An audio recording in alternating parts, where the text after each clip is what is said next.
Bienvenue sur le support de cours de Cross-Border Trading sur le mass mailing. Alors, là, dans cette leçon, nous allons voir comment envoyer des dizaines, voire des centaines de milliers de mails depuis votre serveur ou depuis des plateformes SMTP. Donc, le premier chapitre là-dedans sera quelle technologie choisir. Il y a plein de solutions. Alors, il y a trois grandes catégories de technologies. La première est les plateformes en ligne. Donc les plateformes en ligne, la plus connue est Mailchimp. Donc Mailchimp, l'avantage de Mailchimp est qu'ils vont tout vous faire. Ils vont vous gérer le back-office, ils vont faire l'autorépondeur, ils vont vous envoyer les emails, ils vont gérer les SMTP, je ne sais pas s'ils fonctionnent en SMTP ou en PHP Mail. Ils vont vous gérer ça sans problème en tout cas, peu importe quelle technologie. A priori, j'utilise PHP Mail, ça me semble plus logique de leur part, mais ils vont tout vous gérer en fait. Ils vont vous gérer les bounce rates, les retours de mails, les mails qui n'existent pas, on appelle ça les bounce rates. Donc l'avantage est que c'est intégré, vous n'avez rien à faire, vous donnez juste votre titre, votre message et votre liste d'emails, et ils vont envoyer ça pour vous. C'est parfait. Le problème est que c'est très cher, c'est affreusement cher. Mais bon, si vous voulez prendre un service tout inclus, au moins ils font tout. La deuxième grande techno, c'est le SMTP. Le SMTP, c'est vous avez votre logiciel d'envoi et vous envoyez à travers des serveurs qui sont là, qui sont dédiés pour ça.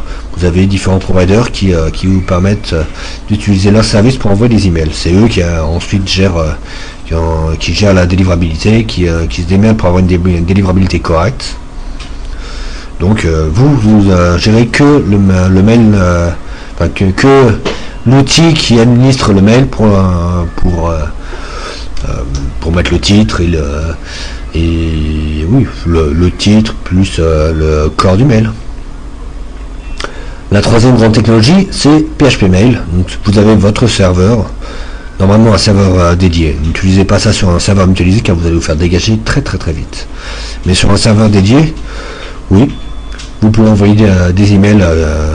Vous pouvez envoyer des emails, vous avez tout ce qu'il faut pour envoyer des emails. Vous avez Postfix ou Qmail, en général c'est Postfix, qui peut l'envoyer sans problème.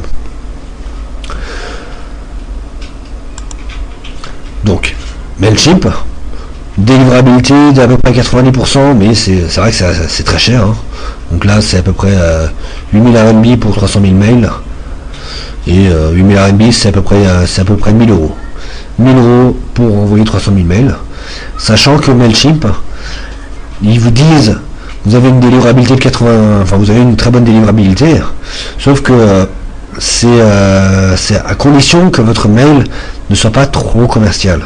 Si votre mail est trop commercial, et trop commercial au sens trop spammy, si les gens n'aiment pas, si ils ont un trop fort taux de spam reports, les gens disent trop souvent c'est du spam, ils vont vous dégager, ils vont pas vous rembourser.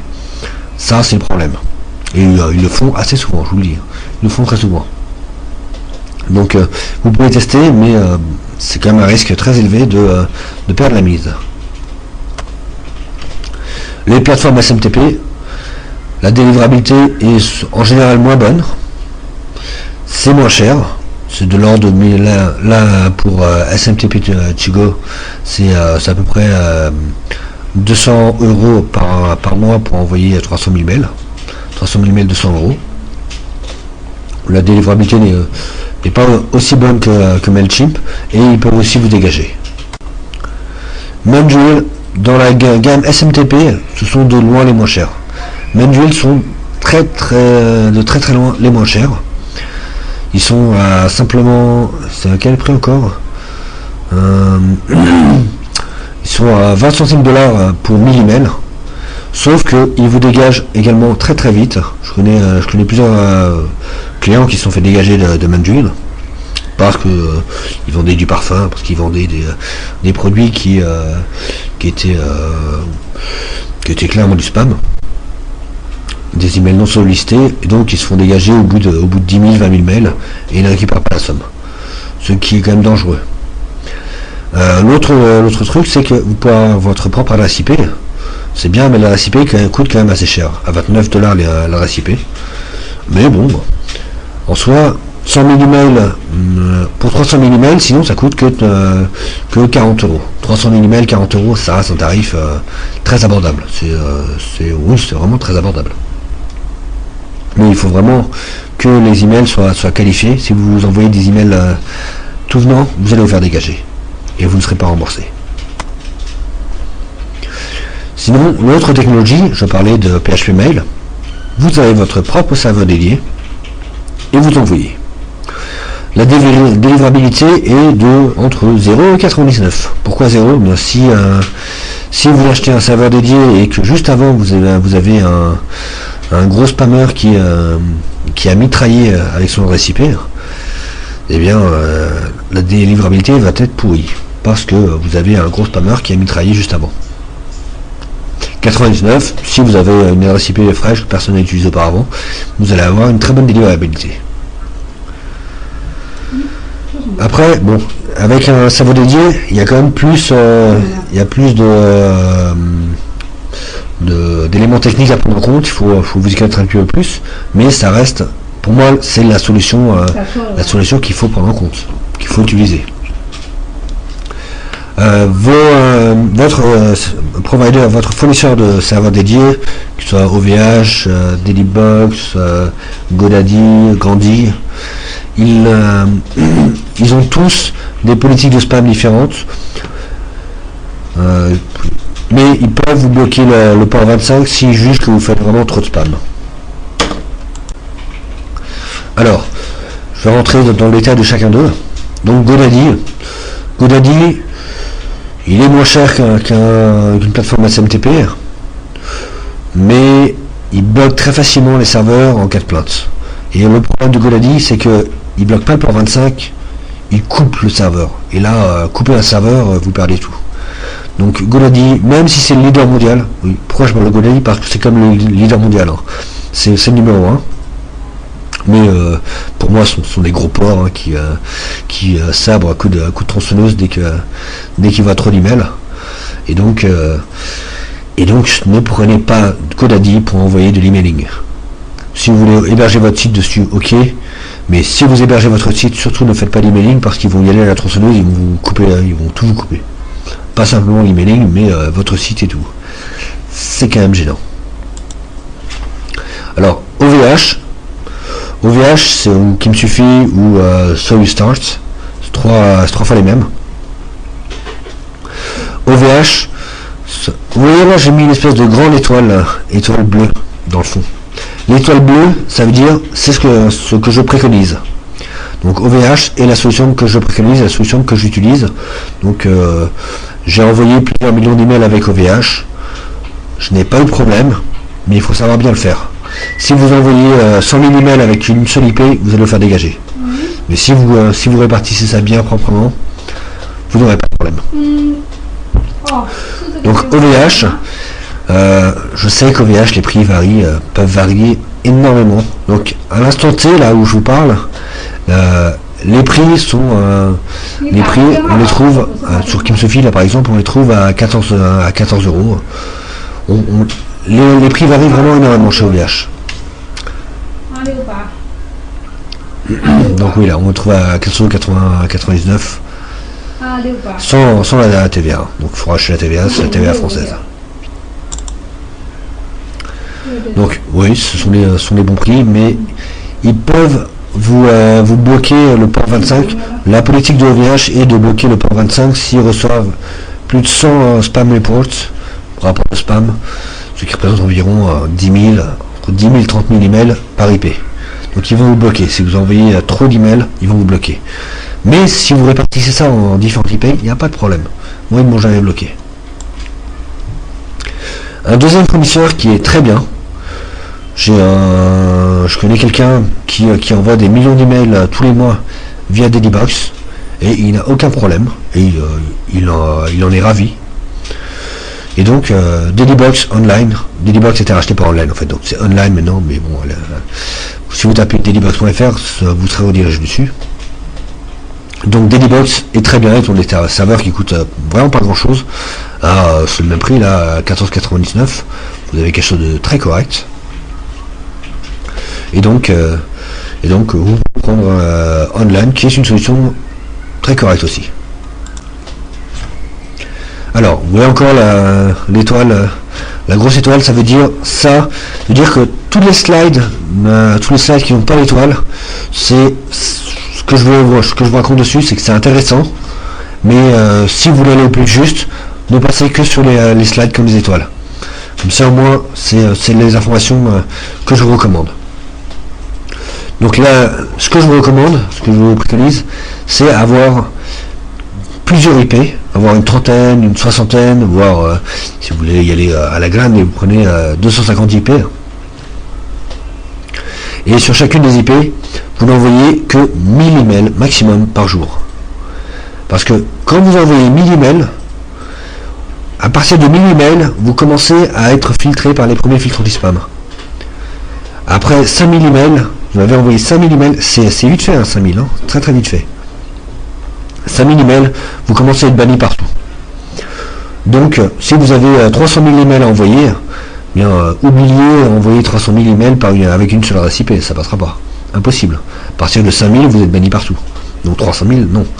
Par contre, 300 000, si vous avez 256 IP, eh bien, en une journée, vous avez dispatché ça sur 300 000 emails. Donc, c'est une façon d'envoyer massivement des emails. Donc par exemple vous avez une IP, votre IP après envoyer 1000 ou 3000 emails, votre IP commence à être grillé partout, il vous faut donc changer l'IP. Si vous étiez chez Monduel, à chaque fois que vous changez l'IP, ça vous coûte 29$, ce qui est quand même très, très cher. Vous changez l'IP, vous renvoyez 3000 emails, votre email est grillé, et vous éteignez le feu, vous reprenez l'IP, etc., etc. Donc, si vous utilisez du SMTP avec Monduel, même si Monduel est pas cher, ça reste 29$ par adresse IP, ça reste quand même très élevé. Alors que si vous prenez des IP failover sur votre serveur dédié, eh bien une IP failover coûte 3$, coûte 10 fois moins cher, ça revient quand même, c'est très abordable. Alors, comment changer les IP tout le temps? Bien, comme je vous disais, avec Monduel qui est une des solutions les plus connues sur internet, une des solutions que beaucoup de personnes, je parle de Monduel parce que énormément les professionnels connaissent Monduel, mais en fait Monduel reste cher, je trouve cher, à 29$ l'adresse IP, ça reste cher quand on sait que OVH propose une adresse IP OVH, quand on parle d'OVH, on parle de OVH.com, et on parle de SoyouStart qui appartient au OVH, on parle de KimSufi qui appartient au OVH, qui sont les produits dérivés moins chers. Donc les serveurs sont un serveur dédié sur SoyouStart, vous avez des vrais monstres, des vraies bêtes de course qui sont le premier prix est 10 fois plus puissant que le meilleur ordinateur que vous pouvez acheter dans le commerce aujourd'hui. Sauf que les adresses IP coûtent 3$ par mois. Alors que sur OVH.com, les adresses IP sont à 3$ à vie. Vous achetez une adresse IP, elle est à vous, et vous la gardez. Donc, c'est un bon investissement de prendre un vrai OVH.com qui est plus cher à l'achat, le serveur coûte plus cher à l'achat que SoyouStart ou que KimSufi. Mais les adresses IP, après, vous ne les payez plus, vous les payez à l'achat une fois, et vous les gardez à vie. Enfin, tant que vous gardez le serveur du moins. Donc, l'investissement, c'est un investissement sur ce long terme, mais c'est quand même plus intéressant de prendre les IP chez OVH. Comme je vous dis, le prix de OVH varie tout le temps d'un mois à l'autre. Vous pouvez avoir des serveurs à 20€, comme vous pouvez les avoir à 100€. Ça fluctue tout le temps en fait. Donc ça c'est dur de vous donner des conseils sur OVH parce que ça fluctue tout le temps.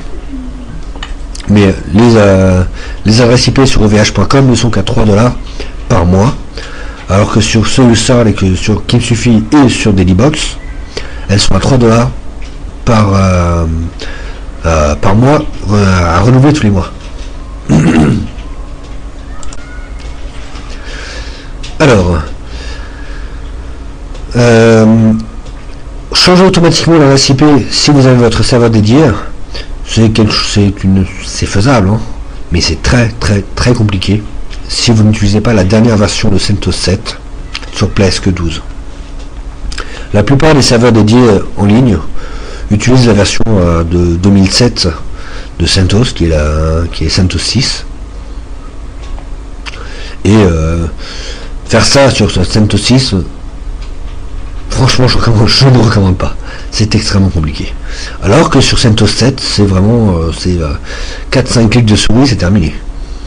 Donc, si vous voulez avoir votre système qui change automatiquement les IP, prenez un CentOS 7 avec Plesk 12.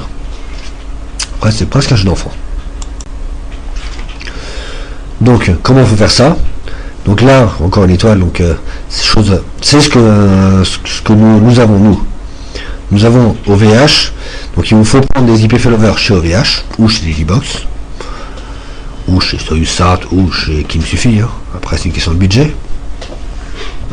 Donc vous prenez des IP failover, et après vous configurez le Standard Default Transport Map pour que votre postfix, qui est le serveur de mail, postfix c'est le serveur de mail, transfère les emails à partir de différentes IP avec différentes signatures. Les signatures, c'est les hello name. Donc il va changer sa signature, il va dire bonjour, je m'appelle Toto, bonjour, je m'appelle Tata, bonjour, je m'appelle Titi, bonjour, je m'appelle Tutu. Et à chaque fois, il va utiliser une adresse IP différente, avec un nom différent. Ce qui fait qu'à chaque fois que vous envoyez un email à Gmail, et bien Gmail voit une identité différente qui est officielle. Hein. Une identité officielle, c'est pas une fausse identité. Ce sera tout le temps des identités officielles. Mais il voit quelque chose de différent, donc pour lui, il acceptera beaucoup plus facilement les emails, alors que si vous envoyez 100 000 emails à Gmail d'un coup, pour vous dire que les 50 premiers vont arriver et tout le reste va être mis à la poubelle. Donc d'abord, comment vérifier la compatibilité de votre serveur? En SSH, la fonction postconf mail underscore version. Et là, vous aurez ça va en SSH avec PuTTY. On va vous dire quelle version vous avez. Donc il vous faut au moins la version 2.7.1. Avec la version 2.7.1, là vous avez quelque chose de facile à gérer. Donc moi je vais considérer que vous n'aviez pas de serveur jusqu'à présent. Et donc je vais reconfigurer tout depuis 0. Donc vous êtes chez OVH, vous avez votre serveur, vous êtes en train de l'installer. Donc dans les configurations OVH, vous prenez les descriptions ready to go, donc les descriptions graphiques, d'interface user graphique, et vous prenez la licence Plesk 12 sur CentOS 7. Plesk 12 sur CentOS 7, très important. Vous installez ça. Une fois que c'est installé, bien sûr, si vous faites ça sur Dailybox ou autre chose, c'est le même principe. Hein. Plesk 12 CentOS 7. Après, ça, que vous soyez sur OVH ou pas, ça reste la même chose. Une fois que c'est installé, Plesk va vous demander une licence. Bonne nouvelle, Plesk donne 15 jours de licence gratuite. Donc vous allez sur Order New Key. Vous prenez les 15 days trial, 15 jours gratuits. Vous vous enregistrez. Et voilà, vous allez recevoir un email. Là, je me suis inscrit. Donc voici l'email avec la clé. Sur Plesk, quand vous êtes sur Plesk, on vous demande donc votre clé, vous donnez la clé, et voilà, c'est fini.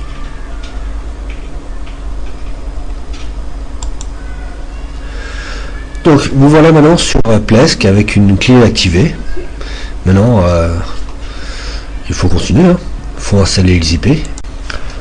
Donc voilà, CentOS 7 et Plesk sont installés. Donc votre machine est prête, vous avez tout. Vous avez l'administration, vous avez le serveur dédié.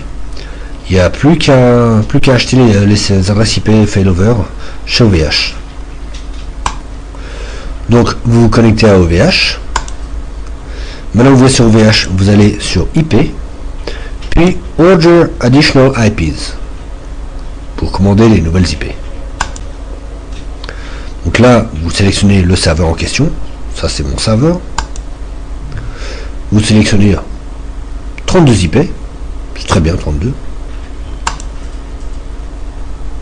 Donc, vous prenez les 32 IP à 96 US $. Il semblerait qu'aujourd'hui, ce soit écrit que les IP sont au mois chez OVH, alors qu'en fait, c'est à vie. C'est juste une erreur d'affichage chez eux. Vérifiez si ça vous fait peur. Vérifiez, appelez OVH, écrivez-leur un email. Normalement, ils vont vous confirmer que c'est juste une erreur dans le back-office et qu'ils devraient le corriger. Bon, c'est une erreur d'affichage. Mais normalement, c'est à vie. Donc voilà, c'est commandé. Non, ça c'était en mode de passation de commande. C'est pas encore commandé. Donc là, nous avons le mode de paiement. Donc on paye. Et là, le paiement est validé.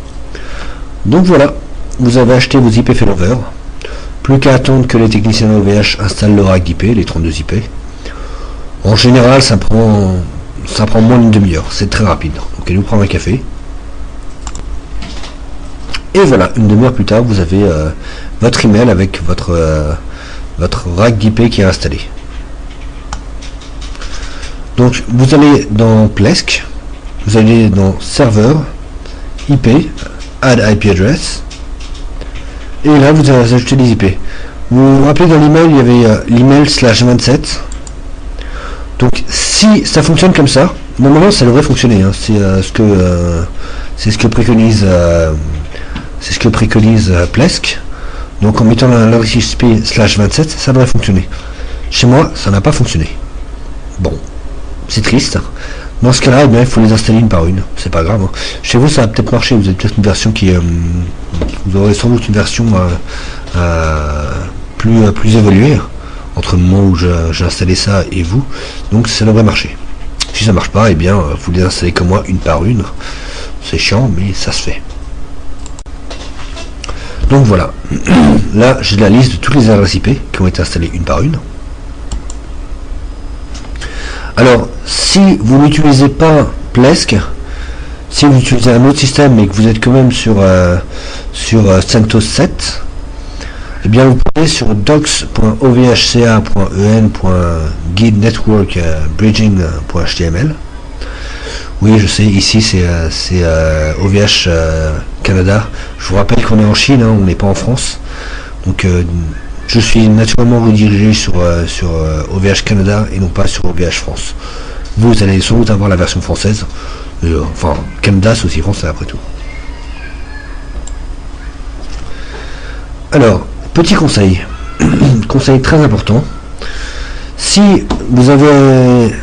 Enfin, conseil très important. Prenez votre nom de domaine, vous l'achetez sur un fournisseur différent qu'OVH. Si votre serveur de mail appartient à OVH, c'est le serveur dédié qui fait vos emails appartient à OVH, surtout n'achetez pas votre nom de domaine chez OVH. Achetez-le chez GoDaddy, chez Gandhi, chez Book My Name, chez Dailybox, chez qui vous voulez, mais pas chez OVH. Pourquoi? Enfin, moi je l'ai acheté chez hosting.com.ru. Alors eux, ils vous emmerderont jamais. Ça c'est l'avantage. Mais oui, vous pouvez l'acheter achetez-le où vous voulez, mais pas chez OVH. Du côté du DNS, vous devez faire une pointée pour chacun des sous-domaines a.crossbordertraining, b.crossbordertraining, d.crossbordertraining jusqu'à af.crossbordertraining. Vous devez chacun les faire pointer. Vous devez faire pointer un champ A, un champ MX et simplement le champ A et le champ MX sur l'adresse IP de votre choix pour chacun des sous-domaines. Vous vérifiez également que pour l'ensemble de Cross-Border Training, enfin pour l'ensemble de votre nom de domaine, le SPF c'est le champ TXT, c'est le champ personnalisé. Donc c'est V égale SPF MX espace MX espace A espace point d'interrogation all. Ça veut dire tout tout ce qui appartient à Cross-Border Trading peut être envoyé à partir de soit son sous-domaine, soit son MX, soit en général à peu près tout. Mais faut bien s'assurer de ça parce que normalement c'est le cas, mais j'ai déjà vu des sites où c'était pas le cas. Et donc les sous-domaines n'avaient pas le droit d'écrire en tant que leur propre sous-domaine. C'était un peu con, mais c'était comme ça. Donc les sous-domaines doivent pouvoir écrire en tant que leur propre sous-domaine, donc il faut bien mettre MX espace A. Pourquoi je vous dis, il ne faut surtout pas héberger votre nom de domaine chez OVH, parce que quand vous allez envoyer 100 000 emails, sur 100 000 emails, vous allez avoir beaucoup de personnes qui vont le recevoir et qui ne vont pas apprécier, qui vont se dire c'est du spam. Ils vont se plaindre, ils vont commencer à se plaindre, et c'est toujours bon que les gens se plaignent à la mauvaise personne. Enfin, il faut qu'ils se plaignent à vous. Ils se plaignent à vous, ok, ils se plaignent à vous. Mais en général, ils se plaignent à vous et ils se plaignent aussi à votre provider. Donc, il faut qu'ils se plaignent au mauvais provider. Donc, moi, si les gens commencent à vérifier qui est mon provider, sur Cross-Border Trading, ils me voient, le provider, c'est hosting.com.ru. Parce qu'il a été acheté chez hosting.com.ru. Donc, ils vont aller ils vont contacter abuse@hosting.com.ru. Ils vont dire, ces gens-là, ils me spamment, c'est pas bien, dégagez-les. Bon. Eh bien, ouais, ça arrive. Ils reçoivent une plainte, 2 plaintes, 3 plaintes. Ils vont commencer à s'énerver. Et ils vont ouvrir une enquête. Ils ouvrent une enquête et regardent qu'est-ce qui envoie le mail. C'est OVH. Mais qu'est-ce que tu m'emmerdes? Moi je suis hosting.com.ru, dégage, point barre, ça s'arrête là. Alors que si c'était OVH là il serait fâché et il pourrait te bloquer ton port 25, voire te dégager. Donc, ne prenez jamais votre nom de domaine, ceux qui hébergent les DNS de votre nom de domaine, chez le serveur qui envoie les emails. Comme ça, les plaintes ne vont pas à la bonne personne. Les gens qui se plaignent vont se plaindre à la mauvaise personne. Les réclamations seront à la mauvaise personne. Et on ne pourra pas vous tirer dessus après. Voilà, c'est ce que j'explique ici en fait. Quand on envoie beaucoup de mails, les plaintes vont chez hosting.com.ru. Et hosting.com.ru ne gère pas le serveur dédié qui envoie les emails. Donc il s'en fout complètement. Alors que OVH, lui, s'il recevait les plaintes, il en recevrait 1, 2, 3, il commencerait à s'énerver et il nous dégagerait. Mais bon, c'est pas le cas, donc c'est pas grave. Donc, maintenant, vous avez vos adresses IP.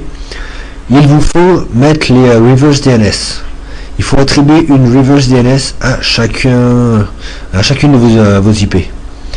Donc vous pouvez créer, typiquement ce que font les gens, c'est ce que font les professionnels, vous pouvez mettre ce que vous voulez, mais vous mettez, si votre adresse IP est 128.50.201.128, vous mettez 198-50-201-128 votre nom de domaine. Et ça, vous le paramétrez aussi du côté des DNS pour le pointer dessus. Donc vous commencez d'ailleurs même par le DNS, vous créez le DNS de ce sous-domaine qui pointe sur cette adresse IP et après vous faites le reverse comme ça. Donc voilà, tous les reverse DNS ont été créés. Ça prend 10 minutes, mais ils sont tous créés. Maintenant vous pouvez utiliser les IP. Donc rappelez-vous, les reverse DNS gérés par un domaine qui n'est pas géré par OVH, pour que les plaintes n'aillent pas chez OVH. Donc maintenant vous avez 2 solutions. Soit vous envoyez par paquet de 1000 et vous changez d'IP, vous envoyez par paquet de 1000, vous changez d'IP, vous envoyez par paquet de 1000, vous changez d'IP, vous envoyez par paquet de 1000, vous changez d'IP. C'est la solution 1. C'est facile, c'est 3 clics sur Plesk, ça marche. Mais bon, c'est par paquet de 1000, il faut les changer manuellement, c'est quand même un peu chiant. Soit vous configurez pour que tout se change en automatique. C'est ce que je vous recommande. Donc, comment faire pour changer manuellement tout ça? Eh bien, vous allez dans Serveur, Mail Server Settings. Donc vous êtes dans Mail Server Settings et vous sélectionnez Send from Specific IP Address et vous sélectionnez l'IP, vous validez. C'est terminé. Il n'y a pas plus simple. 3 clics, vous avez changé votre IP. à partir de Plesk. Je vous dis, si vous n'aviez pas Plesk, ce serait un petit peu plus compliqué. Mais bon, Plesk, en 3 clics, c'est fait. Solution 2, solution que nous préconisons, utiliser les Standard Dependency Default Transport Map. Bon, je mets le terme, le vrai terme technique. En réalité, vous ne verrez même pas ça. C'est ce qui est derrière. C'est comme ça que ça fonctionne. Si vous n'utilisez pas Plesk, vous auriez à utiliser ça. Plesk, c'est ce qu'il va, il va travailler avec ça. Il va modifier toute la configuration des Standard Default Transport Map pour vous. Mais vous ne le voyez pas. C'est le nom technique, mais Plesk va tout vous faire graphiquement. C'est très sympa. Donc, comment vous faites ça? Eh bien, vous créez un nouveau domaine par IP. Et en fait, ce nouveau domaine, bon, soit vous achetez 32 noms de domaine, hein, c'est très bien, c'est très beau, vous achetez 32 noms de domaine, mais ça coûte très cher. Soit vous gardez votre nom de domaine, et vous faites comme Mandrill, comme Mailchimp, comme toutes les plateformes SMTP, vous mettez les sous-domaines. C'est comme ça qu'ils font. Si vous commencez à décortiquer les plateformes SMTP, si vous utilisez Mailchimp ou Mandrill et vous envoyez, vous créez 5 boîtes email différentes et vous écrivez à vous-même sur 5 boîtes email, vous verrez que les emails viennent tous de sous-domaines de Mandrill, de sous-domaines de Mailchimp. C'est comme ça. Ça fonctionne exactement de cette manière. Donc, ils ont créé un nouveau domaine. Ils ont peut-être utilisé Plesk, hein, je ne sais pas comment ils ont paramétré leur système, mais s'ils ont utilisé Plesk, ils ont fait ça. S'ils ont utilisé juste CentOS 7 avec le sender, avec la configuration plus compliquée, ils l'ont fait d'une autre manière. Hein. Mais si vous le faites avec Plesk, vous allez sur Add New Domain, voilà, et vous créez un sous-domaine. Donc A, B, C, D, E, F, G, H, I, J, K, ça va jusqu'à AF pour 32 IP. Donc de A à AF, a.crossbordertraining.com, et vous mettez ça sur in a separate web space, donc dans un espace web séparé avec son propre système de FTP, son propre système de mail, surtout ça, c'est ça qui est important, son propre système de mail, son propre système de base de données, son propre système de tout, son propre système SSH. Il est complètement à part. Donc, il est totalement à part et donc vous lui attribuez une adresse IP. Donc tous les mails qui partiront de Nicolas @a.crossbordertraining vont utiliser l'adresse IP que vous aurez attribuée ici. Et vont utiliser le hello name qui est a.crossbordertraining.com. Donc vous faites ça pour 32 sous-domaines. Clac, clac, clac, vous sélectionnez chacune des IP. Donc 32 sous-domaines sur les 32 adresses IP existantes que vous avez qu'à paramétrer. Et voilà.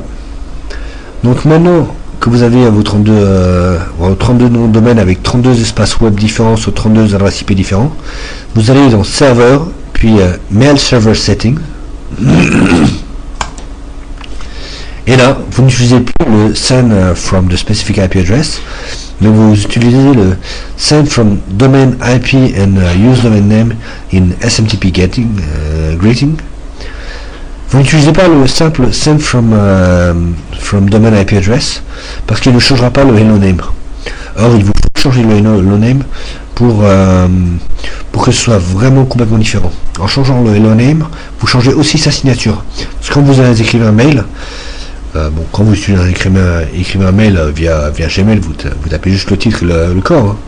Mais si vous en écrivez depuis votre serveur, le serveur envoie les informations de ça a été envoyé par PHP, ça a été envoyé en SMTP, ça a été envoyé quelle est la technologie qui a été utilisée, est-ce que c'est la PHP class, PHP mail class, est-ce que c'est QML, est-ce que c'est postfix. Ils envoient tout un tas d'informations et ils envoient également le hello name qui est un élément indispensable pour les filtres anti-spam pour reconnaître l'IP, pour voir en fait typiquement ce que vous pourriez faire sinon c'est vous chopez la connexion internet du voisin, vous prenez un outil de hack pour choper tous les wifi autour de vous, vous récupérez une trentaine de connexions wifi et vous utilisez toutes les connexions wifi pour envoyer des emails via postfix sur votre Ubuntu. Ça marcherait, sauf que le hello name ne changerait pas. Le hello name resterait localhost. Et puis même si vous changez manuellement, ce qui est possible, vous pouvez changer manuellement le hello name, mais vous le changez par quoi? Vous connaissez pas le hello name de l'adresse IP du voisin, donc vous pouvez pas. Donc si vous ne changez pas le hello name par le nom de domaine en question, eh bien Gmail ou QQ ou Hotmail ou Yahoo, quand ils vont recevoir ça, ils vont voir, bon, telle adresse IP m'a écrit. Est-ce que cette adresse IP est considérée comme une IP bannie? Non. Ils sont assez propres, donc c'est plutôt bon signe.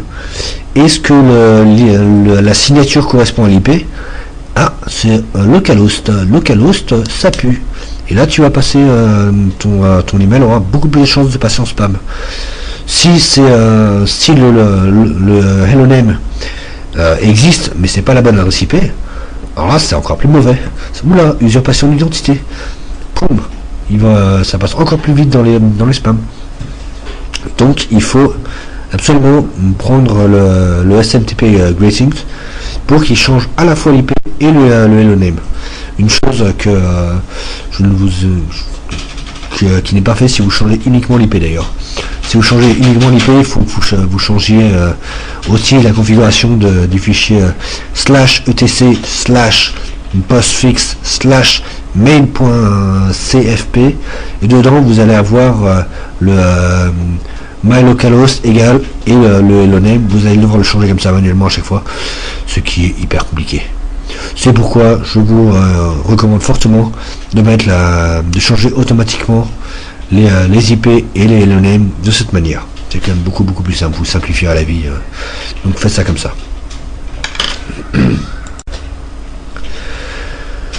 Donc maintenant, vous allez rediriger vos emails, parce qu'en fait, chaque fois que vous avez créé un sous-domaine a.crossbordertraining, b.crossbordertraining, c.crossbordertraining, d.crossbordertraining, eh bien c'est un espace web totalement différent.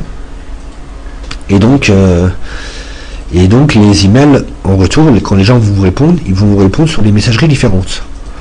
C'est un peu gênant de consulter 32 messageries différentes pour voir les réponses. Donc il faut que vous fassiez des redirections. Donc typiquement Mailchimp et Mandrill ou tous les serveurs SMTP, eux ils s'en mêlent pas, ils vont pas vous faire la redirection, ils vont utiliser la fonction reply to.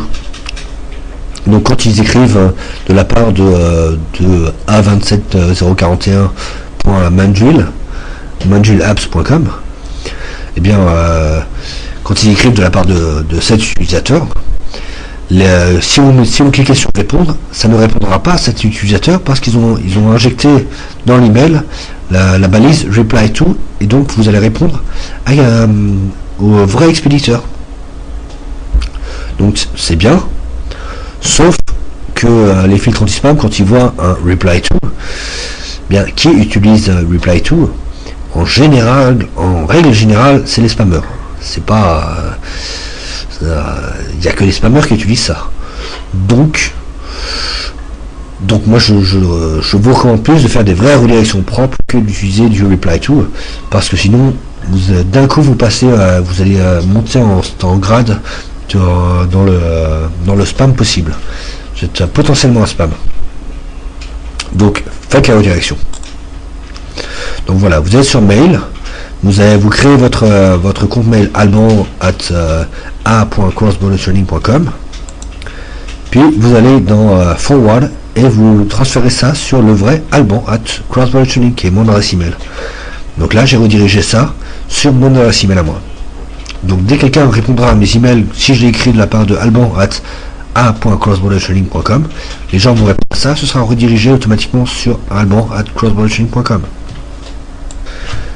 Et voilà, c'est fini.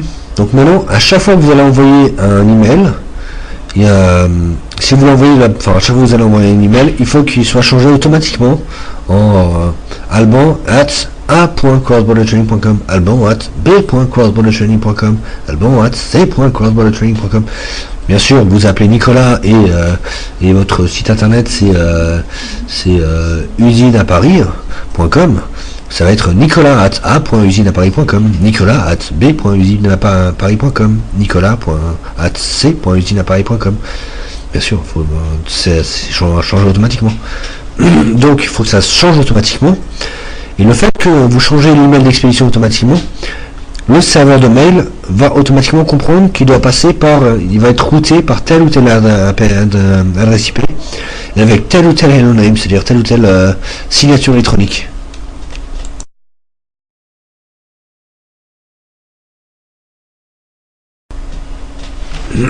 Alors maintenant, comment est-ce qu'on envoie les emails? Donc si vous n'avez jamais envoyé d'email, vous allez vous dire, naturellement, il faut envoyer, on l'envoie avec Outlook, ou avec Outlook Express, ou avec Windows Mail, ou Thunderbird, pour ceux qui connaissent, ou Apple Email. Bien non. Non, vous ne pouvez pas utiliser les outils de mail traditionnels. Pourquoi? Pour différentes raisons. D'abord parce qu'ils ne fonctionnent pas avec fonctionne pas pour il n'y a pas de tag. Vous pouvez pas faire bonjour Nicolas, bonjour Sylvain, bonjour Toto. Vous pouvez pas rajouter des tags dans Outlook, ça marche pas. Et ensuite, vous pouvez pas changer automatiquement le SMTP. Vous pouvez pas changer automatiquement l'adresse IP. Vous utilisez un système, vous restez dessus, et donc vous pourrez envoyer qu'une centaine de mails, mais pas 100 000. Donc non, vous ne pouvez pas utiliser ce genre d'outils classiques, même s'ils sont très bien. Alors, tous les bons logiciels, normalement, doivent accepter le SMTP. Donc si vous utilisez Module, bien, il y a beaucoup de serveurs, beaucoup d'outils qui vous permettront d'envoyer. Il y a Group Mail, ceux-là sont les outils qui sont recommandés par Module d'ailleurs. Donc Group Mail, il y a MaxProg. Ils sont faciles à installer, ils sont WYSIWYG, ils acceptent les tags, ils marchent bien quoi. Donc, moi je vous recommanderais plus un autorépondeur. Pourquoi un autorépondeur? D'abord, qu'est-ce qu'un autorépondeur? Un autorépondeur, c'est un logiciel qui va vous gérer des séquences de mails, qui va vous gérer tous vos prochains mails pour les 3 prochains mois, ou pour l'année prochaine en fait. Donc, vous préparez toute une séquence d'emails. Vous pouvez même les mettre en rotation. Et donc, vous dites, la semaine prochaine, voilà, on va envoyer un email qui va faire une présentation du produit. La semaine suivante, ça va être un témoignage. La semaine d'après, ça va être une promotion. La semaine d'après, ça va être... Là, vous pouvez y aller, les avantages produits. Vous pouvez y aller sur tous les aspects de votre société qui seront envoyés aux clients, mais vous pouvez préparer les emails aujourd'hui pour qu'ils soient envoyés en automatique avec le temps, sachant que les autorépondeurs font mieux que ça. Non seulement ils envoient, mais ils reçoivent aussi les bounce rates, les emails les messageries surchargées, les messageries qui n'existent plus, les noms de mails qui ont expiré. Ça va vous gérer tout ça pour affiner la base et pour donc envoyer au fur et à mesure très proprement. Ça vous fait gagner un temps dingue après au niveau de la gestion. Un autre avantage des autorépondeurs, ça, je récupère ces informations sur le site de One2All. One2All, c'est un vieux autorépondeur français. J'ai commencé dessus d'ailleurs. J'ai commencé il y a très longtemps sur One2All. Il rapportait que 76% de leurs utilisateurs ont épargné environ 5 heures de boulot par semaine de gestion des emails grâce à l'autorépondeur. Et 60% d'entre eux ont augmenté de 50% leur CA, voire 250% au bout de seulement 6 mois d'activité avec leur autorépondeur. Ce sont les chiffres de One2All, mais pour moi ça me semble pas incorrect. C'est tout à fait possible. Je sais que quand on met ce genre d'informations sur un site, en général c'est la publicité, mais quand on sait bien servir un autorépondeur, ça m'étonne pas que les utilisateurs aient un gain de temps comme ça, ainsi qu'un gain de CA aussi impressionnant. Alors dans les autorépondeurs et serveurs et outils de mail, je vous parlais de One2All juste avant. One2All c'est bien, mais c'était bien il y a 10 ans. Malheureusement on ne peut pas, on pouvait d'ailleurs, avant on pouvait, On pouvait utiliser OneTool, l'installer sur sa machine et envoyer les mails via OneTool de sa machine. Plus maintenant. Maintenant, on doit utiliser leur propre serveur. Et donc, on ne peut plus le mettre sur notre machine. Donc, on ne peut pas utiliser les multi-IP. Donc, je ne présente pas OneTool ici. Mais bon, vous connaissez MailChimp. MailChimp, donc 8000 RMB, donc après 1000 euros pour envoyer 300 000 mails. Il y a Aweber qui, pour 300 000 emails, vous permet d'envoyer, qui vous coûte 9400 RMB pour 300 000 emails, donc un peu plus de 1000 euros. Oui, 1500, 1000 euros, 1000 euros, enfin 1100 euros. Et vous avez Interspire qui coûte 1000 $ pour 10 utilisateurs, mais vous l'installez sur votre machine. Et après, c'est pas une question de mail. Vous pouvez envoyer 1 million d'emails, c'est pareil.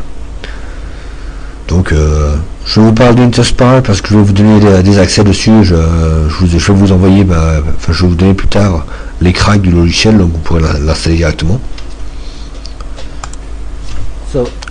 Donc, toutes ces solutions sont des solutions qui sont très puissantes, mais qui sont très chères.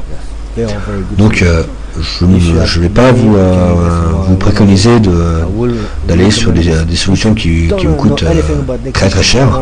Je vais plutôt vous présenter une solution open source, Infinity.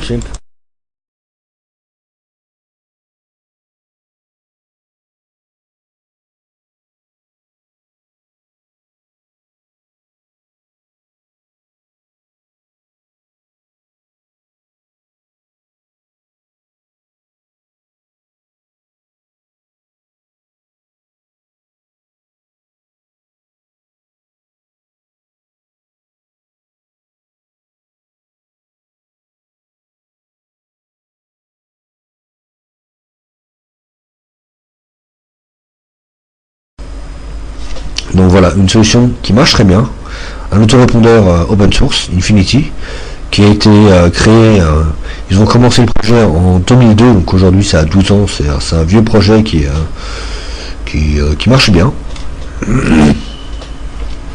Donc, quels sont les avantages de Infinity? Infinity gère parfaitement les séquences de mails, il gère parfaitement les bounces, donc les retours de mails erronés. Il peut gérer un nombre limité de contacts. Et comme je vous le disais, c'est un projet open source de HShop Software. Et HShop Software sont là depuis 2002. Donc aujourd'hui, c'est quand même un projet qui est très mûr. C'est pas, c'est quand même un projet qui est bien développé, qui fonctionne nickel. Et c'est entièrement gratuit. C'est surtout ça, entièrement gratuit. Je ne vais pas vous présenter des outils qui coûtent 1000 euros par mois, quand vous avez des solutions qui sont peut-être un petit peu moins sexy, un petit peu moins designées, mais qui sont gratuites. Donc Infinity. Donc d'abord, on va voir comment l'installer. Je vous recommande de prendre la version de Infinity sur crossbordertraining.com, www.crossbordertraining.com/infinity.zip. Vous pouvez le prendre sur le serveur officiel. Mais celui de Infinity, je l'ai modifié pour que quand on importe les bases de données, ça automatiquement scanne les domaines pour retirer les hard bounds et pour retirer tous les emails qui visiblement ne ressemblent à rien. Donc comme là-dessus vous aurez une version un petit peu améliorée par rapport à la version que j'ai récupérée sur Infinity. Donc j'invite plus à prendre celle-ci. Donc quelles sont les stratégies de mass mailing? Bien, d'abord, il faut préparer des différentes stratégies par segmentation. Donc, une stratégie pour les prospects, une stratégie pour les clients, et une stratégie pour les fournisseurs et partenaires. C'est ce qu'on vous apprend dans toutes les écoles de commerce. Ne contactez pas vos fournisseurs avec un email pour vos prospects, ils ne vont pas comprendre. Faites bien des segmentations bien spécifiques. Donc, essayez à chaque fois de récupérer l'email des visiteurs. Si quelqu'un vient sur votre... Bon, si les gens viennent suite à votre mailing, vous avez déjà leur email, c'est pas la peine. Mais si les gens viennent par le SEO, s'ils viennent à travers Google, à travers Yahoo, à travers Bing ou n'importe quel moteur de recherche, essayez de récupérer leur email. À plus forte raison, si vous utilisez AdWords. Si vous utilisez AdWords, vous payez 10 centimes le clic, vous avez intérêt à récupérer l'email parce qu'il vous coûte cher le mail.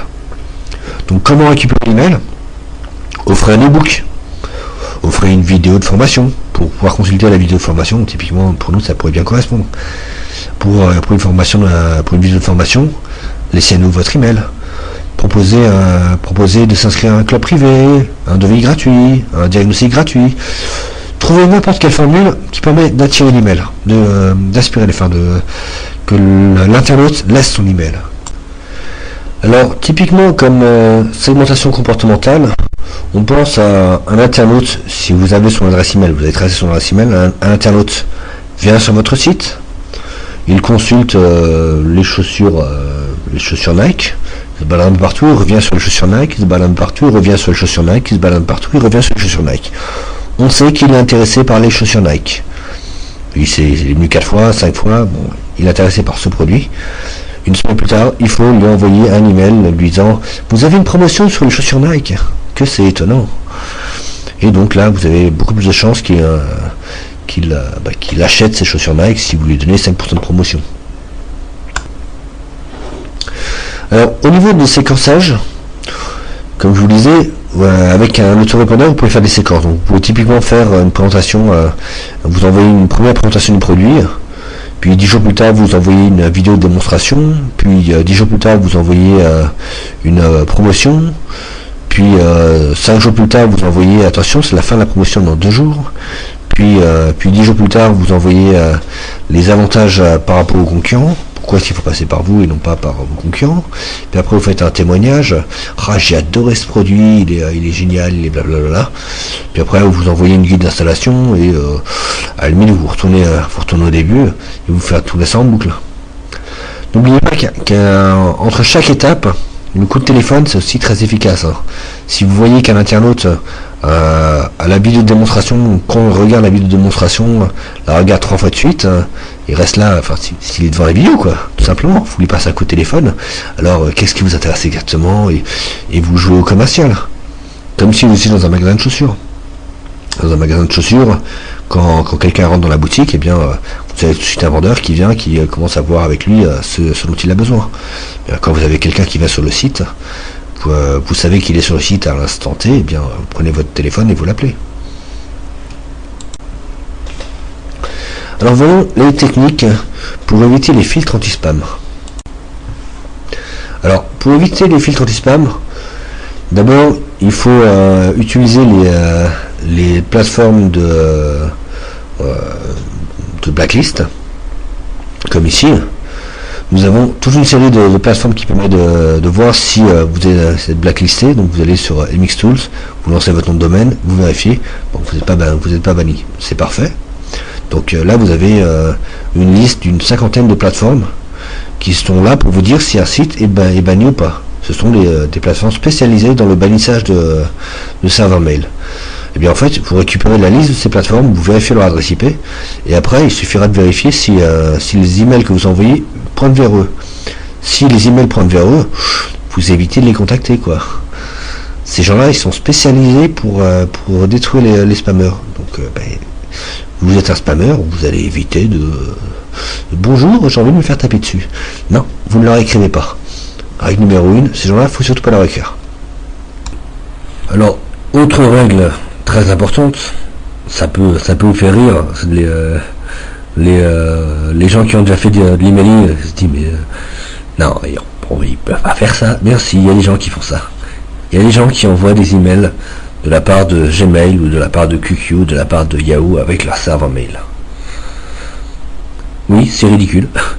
Pourquoi? Enfin, il faut surtout pas envoyer, si vous utilisez votre serveur dédié ou si vous utilisez un serveur SMTP, surtout vous n'écrivez pas de la part de Gmail, vous n'écrivez pas de la part de QQ, vous n'écrivez pas de la part de Yahoo, vous n'écrivez pas de la part de Hotmail, vous n'écrivez pas de la part de La Poste.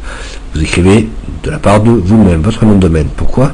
Parce que si vous écrivez depuis un serveur dédié avec une IP du serveur dédié, bonjour, je m'appelle Gmail, vous écrivez ça à Yahoo, bien Yahoo va recevoir un email intitulé je m'appelle Gmail qui a été envoyé de pas Gmail. Donc il va dire ah, voici c'est du phishing, quelqu'un qui essaie de hacker Gmail, donc c'est un hacker, donc je le dégage, je le bannis et cette adresse IP sera grillée à jamais. Donc ne le faites pas, c'est stupide.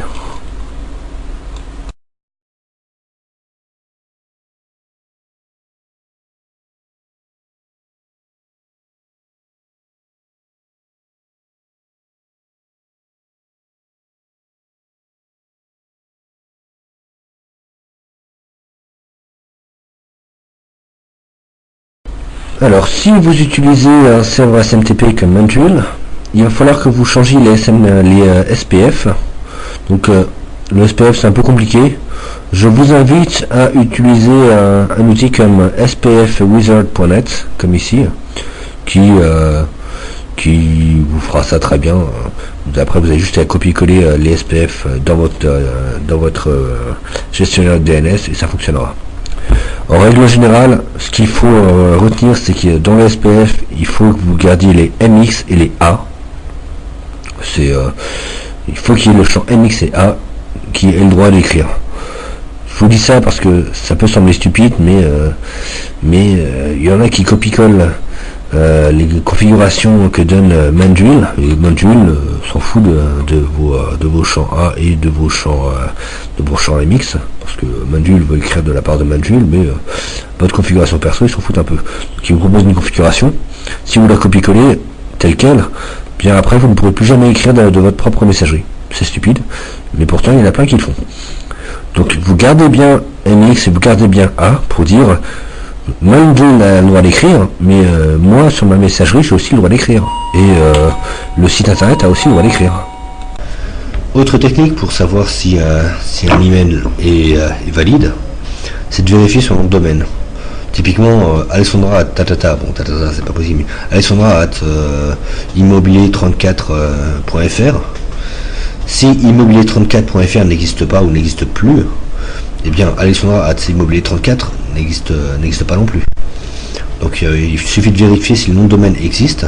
S'il n'existe pas, eh bien c'est pas la peine de la contacter, vu que on aura forcément un hard bounce.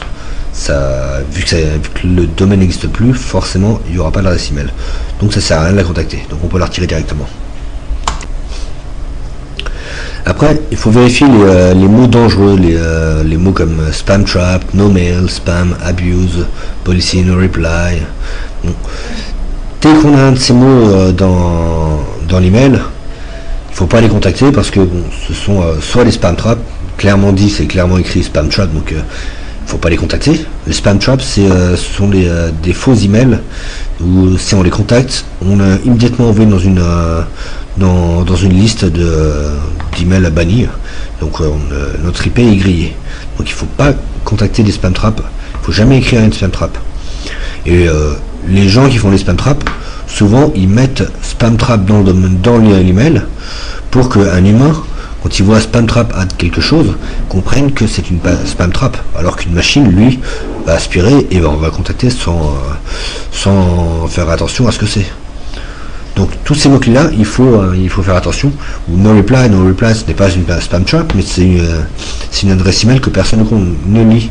Donc ça sert à rien de contacter un no reply, vu que de toute façon il n'y aura jamais personne qui le lira.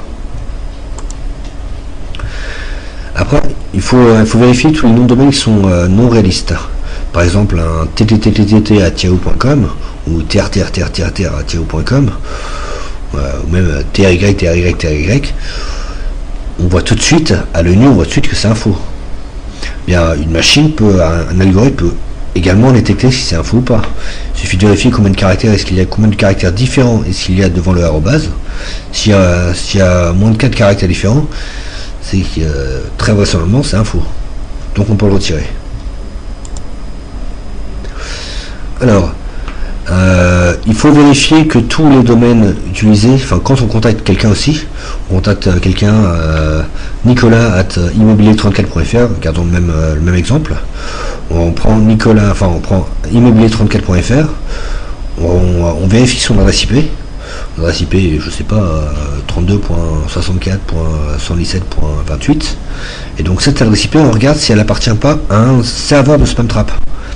vu que il existe mtoolbox.com qui vous indique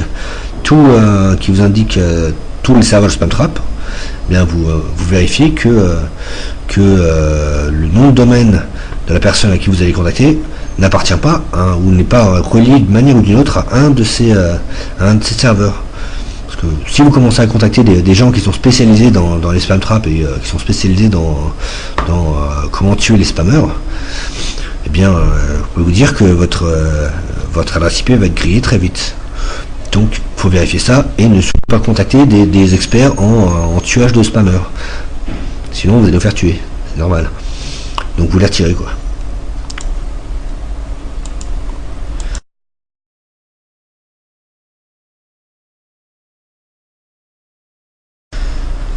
Alors, comment faire concrètement? C'est vrai que je vous donne plein de conseils, mais concrètement, vous avez une liste d'emails. Comment vérifier qu'un email est bon et valide lequel n'est pas valide quand vous avez 100 000 emails? Vous n'allez pas faire ça à la main, c'est pas faisable. Bien en fait, je vais vous donner un script que j'ai développé qui va vérifier tout ça pour vous. Donc le voici. Vous pouvez le prendre sur function check email. .html sur cross-border training, et donc tout ce script vous testez chacune de vos emails, vous le passez par ce script. Donc toto@crossbordertraining.com, il va dire que c'est faux. Toto ça ressemble à rien, c'est pas ça ressemble à rien. Toto info c'est 4 lettres, ça ressemble, c'est bon, mais Toto non.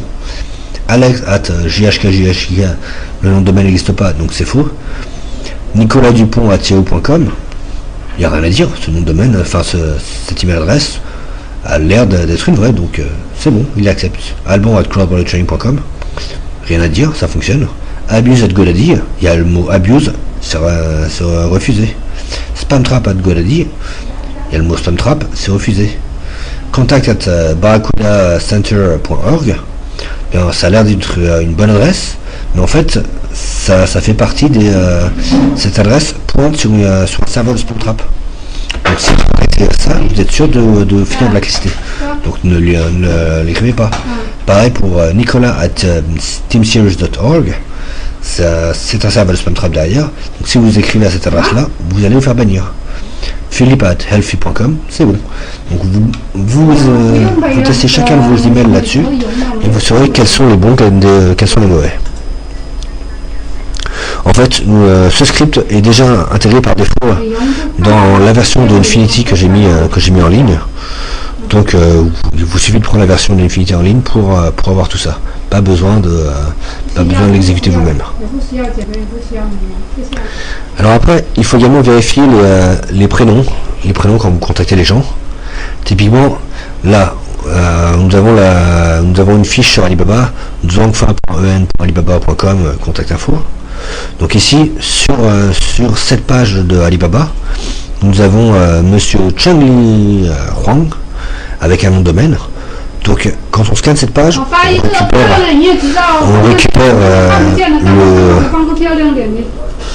récupère le prénom qui est Chengli Huang.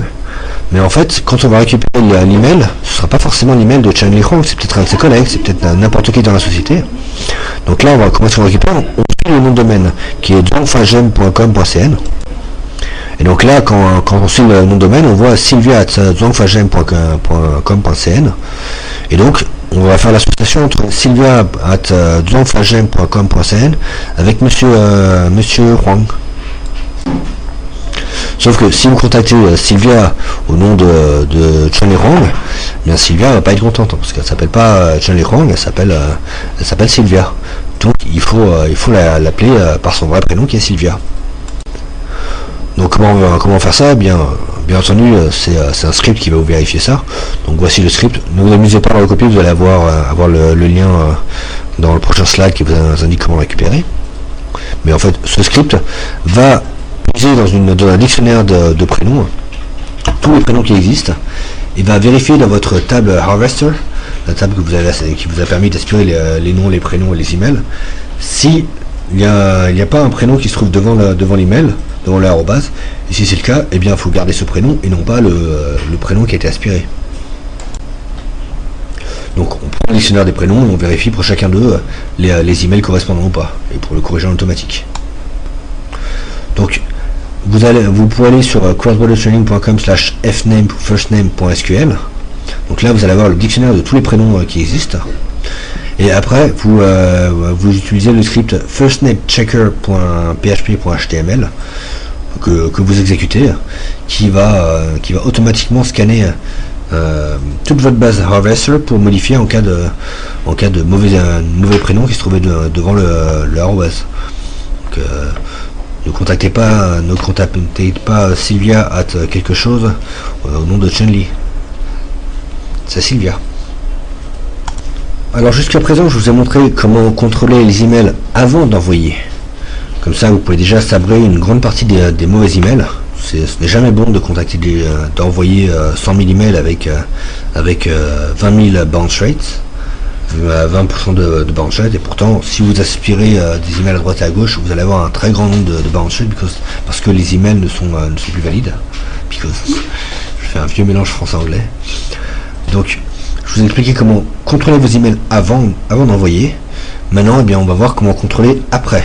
Parce que vous allez pouvoir sabrer une bonne partie des emails qui sont pas bons, mais il restera plein d'emails où la personne a changé de société, le nom de domaine si le nom de domaine n'existe plus, normalement il est déjà dégagé, mais s'il a changé de société ou si sa boîte est en overquota ou si tout simplement il ne s'y connecte plus depuis 2 ans et donc l'email n'existe plus, eh bien vous ne pouvez pas le savoir avant d'avoir envoyé. Mais une fois que vous avez envoyé l'email, vous recevez vous avez déjà reçu ça plein de fois, des mails delivery de la part de Yahoo, de Gmail. On appelle ça des bounce. Donc les mails démon. Donc vous recevez ce genre d'email et là normalement vous devez les traiter pour retirer de la liste les emails non conformes. Alors Infinity Responder fait ça très bien. Vous donnez juste les accès de la messagerie, vous donnez juste les accès pop, hein, et ça va tout récupérer pour vous, ça va trier pour vous et ça va supprimer, ça va rajouter dans la liste des emails à ne pas contacter, ça va supprimer de la liste, ça va mettre dans la blacklist les emails les plus contactés. Et en plus, ça vous supprimera les bounce en automatique. Et ça vous dégagera aussi en automatique tous les nous sommes partis en congé, ou nous sommes en congé maternité, ou nous nous trouvons en enfer, ou nous avons bien reçu votre message, merci. Ou tout ce genre de messages, ça va vous les dégager pour que vous ne gardiez plus que les vrais messages intéressants, que les vraies réponses. Alors, une chose, il faut toujours, quand vous écrivez à quelqu'un, si vous écrivez à nicolasdupont@yahoo.com, n'écrivez pas à nicolasdupont@yahoo.com. Écrivez à nicolasdupont@yahoo.com. Ça vous dit peut-être rien parce que quand vous utilisez Yahoo, quand vous utilisez Gmail, vous écrivez juste l'adresse email, mais bon, Yahoo et Gmail a une telle réputation que ça passe. Mais quand vous utilisez un serveur de mail pour envoyer massivement, vous avez intérêt à faire tout de manière nickel. Et donc vous devez attribuer un prénom à la personne, un prénom ou non prénom, bon, juste le prénom déjà, c'est minimum, pour le contacter. Comment on fait ça? Vous mettez le prénom entre guillemets, espace, crochet ouvrant, l'adresse email, crochet fermant. C'est la façon d'écrire sur internet. D'ailleurs, vous-même quand vous créez votre carnet d'adresses sur Yahoo et sur Google, c'est ce qu'ils font naturellement. Ils vous les mettent comme ça après à ce format-là. Ça vous faites pas attention parce que vous faites pas attention, mais c'est le format que Google et Yahoo met par défaut. C'est le format que vous devez utiliser. Autre chose, quand vous écrivez des mails, que vous utilisez des outils de newsletter ou peu importe l'outil, n'intégrez jamais de JavaScript, n'intégrez jamais de CSS. Évitez les images. Mais en tout cas, le CSS et le JavaScript, ne le mettez pas parce que le navigateur qui lira le mail ne l'interprétera pas. Pourquoi? Parce que si jamais vous commenciez à intégrer vos propres JavaScript, si vous commencez à intégrer vos propres CSS, et que vous envoyez un email dans Gmail, eh bien, le CSS que vous intégreriez pourrait casser Gmail. Le JavaScript que vous intégreriez pourrait casser Gmail. Donc Gmail refuse, enfin tous les browsers, quels qu'ils soient, refusent dégagent automatiquement, systématiquement le CSS et le JavaScript. Donc ça sert à rien de le mettre, ça s'affichera pas. Donc utiliser du HTML 1.0, des style color directement dans le texte, ça va fonctionner, mais pas de CSS. Éviter les images. Pourquoi éviter les images? Bien parce que quand vous écrivez à vos parents, quand vous écrivez à vos collègues, quand vous écrivez à vos clients, spécifiquement à un client, vous ne rajoutez pas d'image, vous mettez pas enfin peut-être à un client vous allez peut-être rajouter un logo, mais encore que enfin, normalement vous écrivez un texte pur et dur, un simple texte. Quand les gens s'écrivent entre eux, ils s'écrivent de simples textes. S'ils rajoutent une image, ils le mettent en pièce jointe, mais ils ne le mettent pas dans le corps du mail. Donc si vous mettez des images, tout de suite vous allez passer en mode spam. Vous avez beaucoup plus de chances de passer en spam. Alors, utilisez bien entendu des titres personnalisés. Essayez à chaque fois de faire un titre très spécifique, comme si vous avez le nom de domaine de la société, que vous cherchez un partenariat, dites bonjour, dites partenariat entre la compagnie, votre compagnie et le nom de domaine de la société que vous contactez, ou le nom de la société. Mais mettez un titre où la personne se sentira concernée. Si ça passe pas, si vous vendez des parfums, typiquement vous n'allez pas dire je vends des parfums parce que votre site internet c'est tartampion.com. Ça n'a aucun rapport, donc vous ne pouvez pas l'utiliser. Par contre, ce que vous pouvez dire, c'est que vous faites une réduction sur les parfums livrés dans la ville. Ça, la ville, bon, c'est facile, et au moins la personne se sent concernée. C'est ma ville. Au moins, elle va se dire c'est quand même ciblé. Essayez toujours de cibler, de faire un emailing qui correspond à ce que à la personne qui reçoit le mail. Alors, maintenant, on va commencer la formation sur l'installation du répondeur Infinity.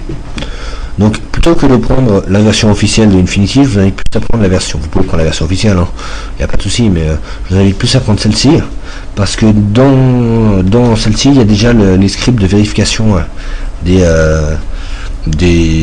emails, pour voir si ce ne sont pas des spam traps, si les emails sont bons avant même d'envoyer. Et en plus, celui-ci a un système, j'ai rajouté tout un système de champs qui n'est pas dans la version originale.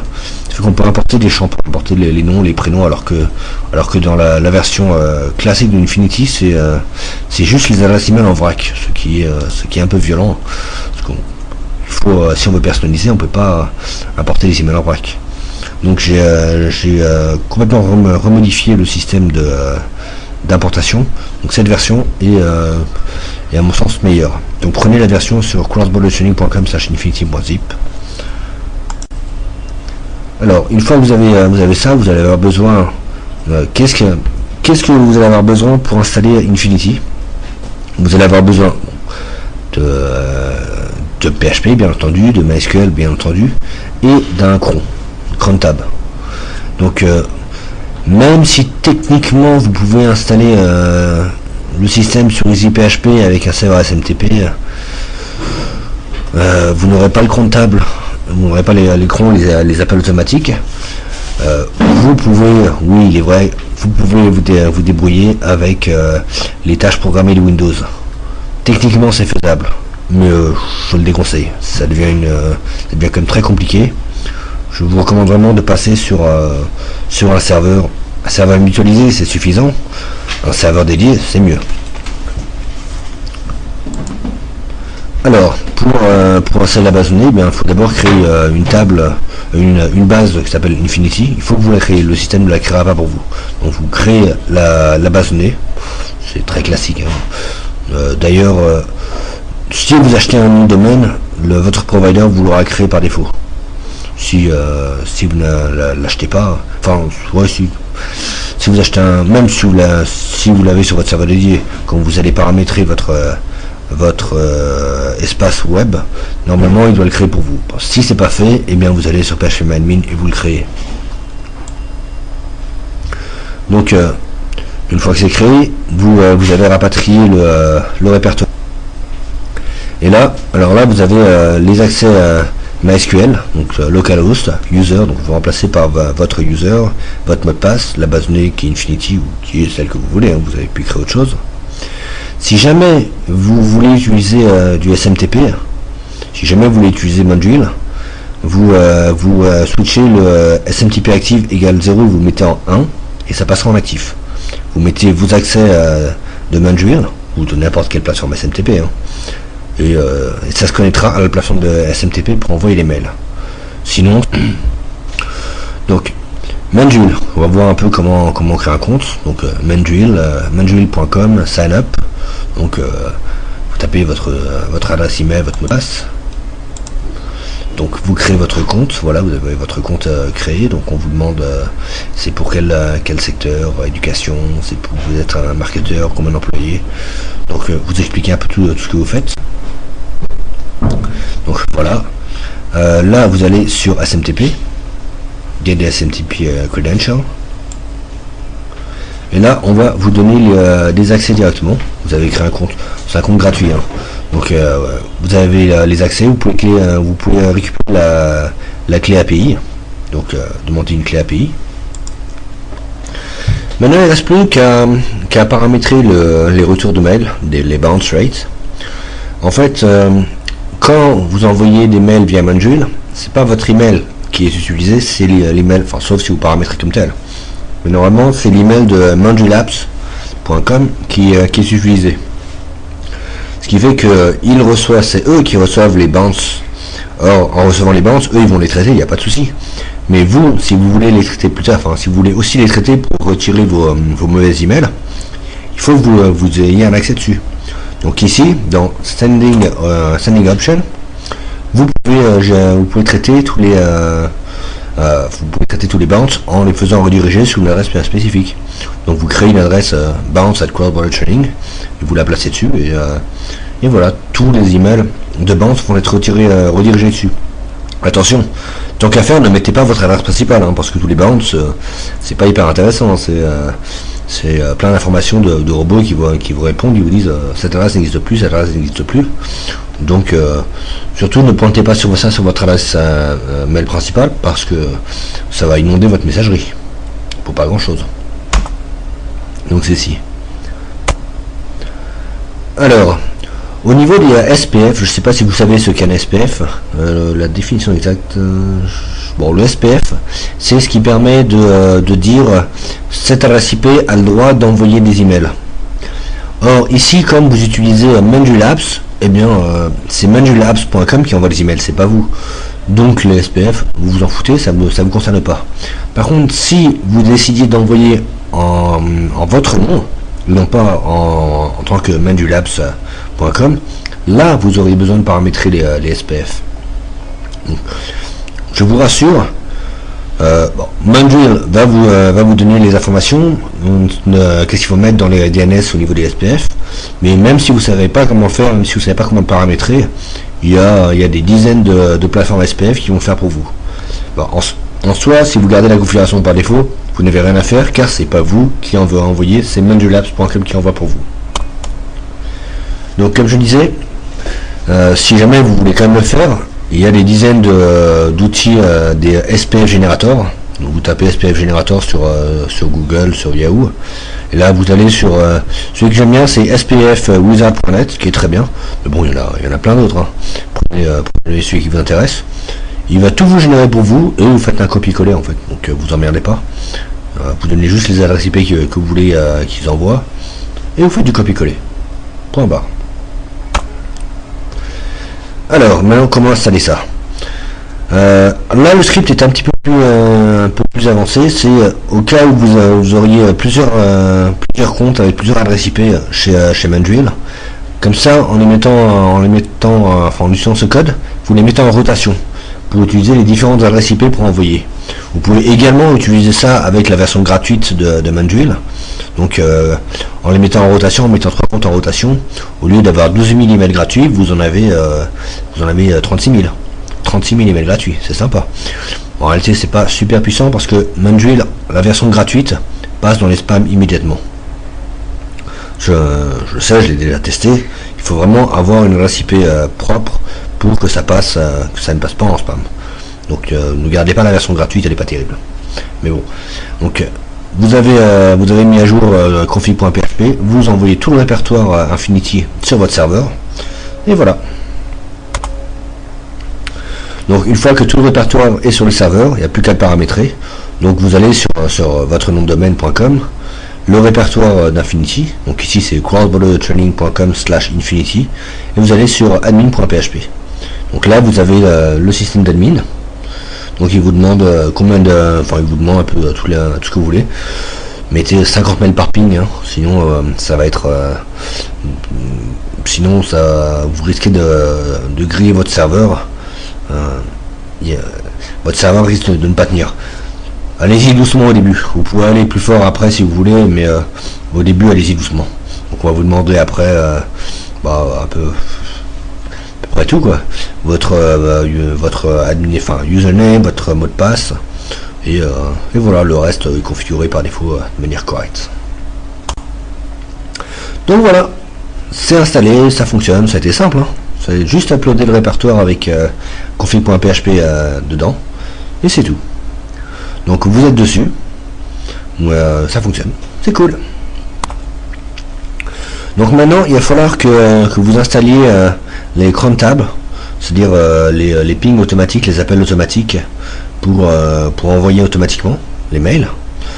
Donc si vous n'avez jamais fait ça, sachez qu'il y a plein de serveurs de cron gratuits sur internet. Il y a onlinecrontab.com, il y a webcron.org, il y a onlinecronjob.com.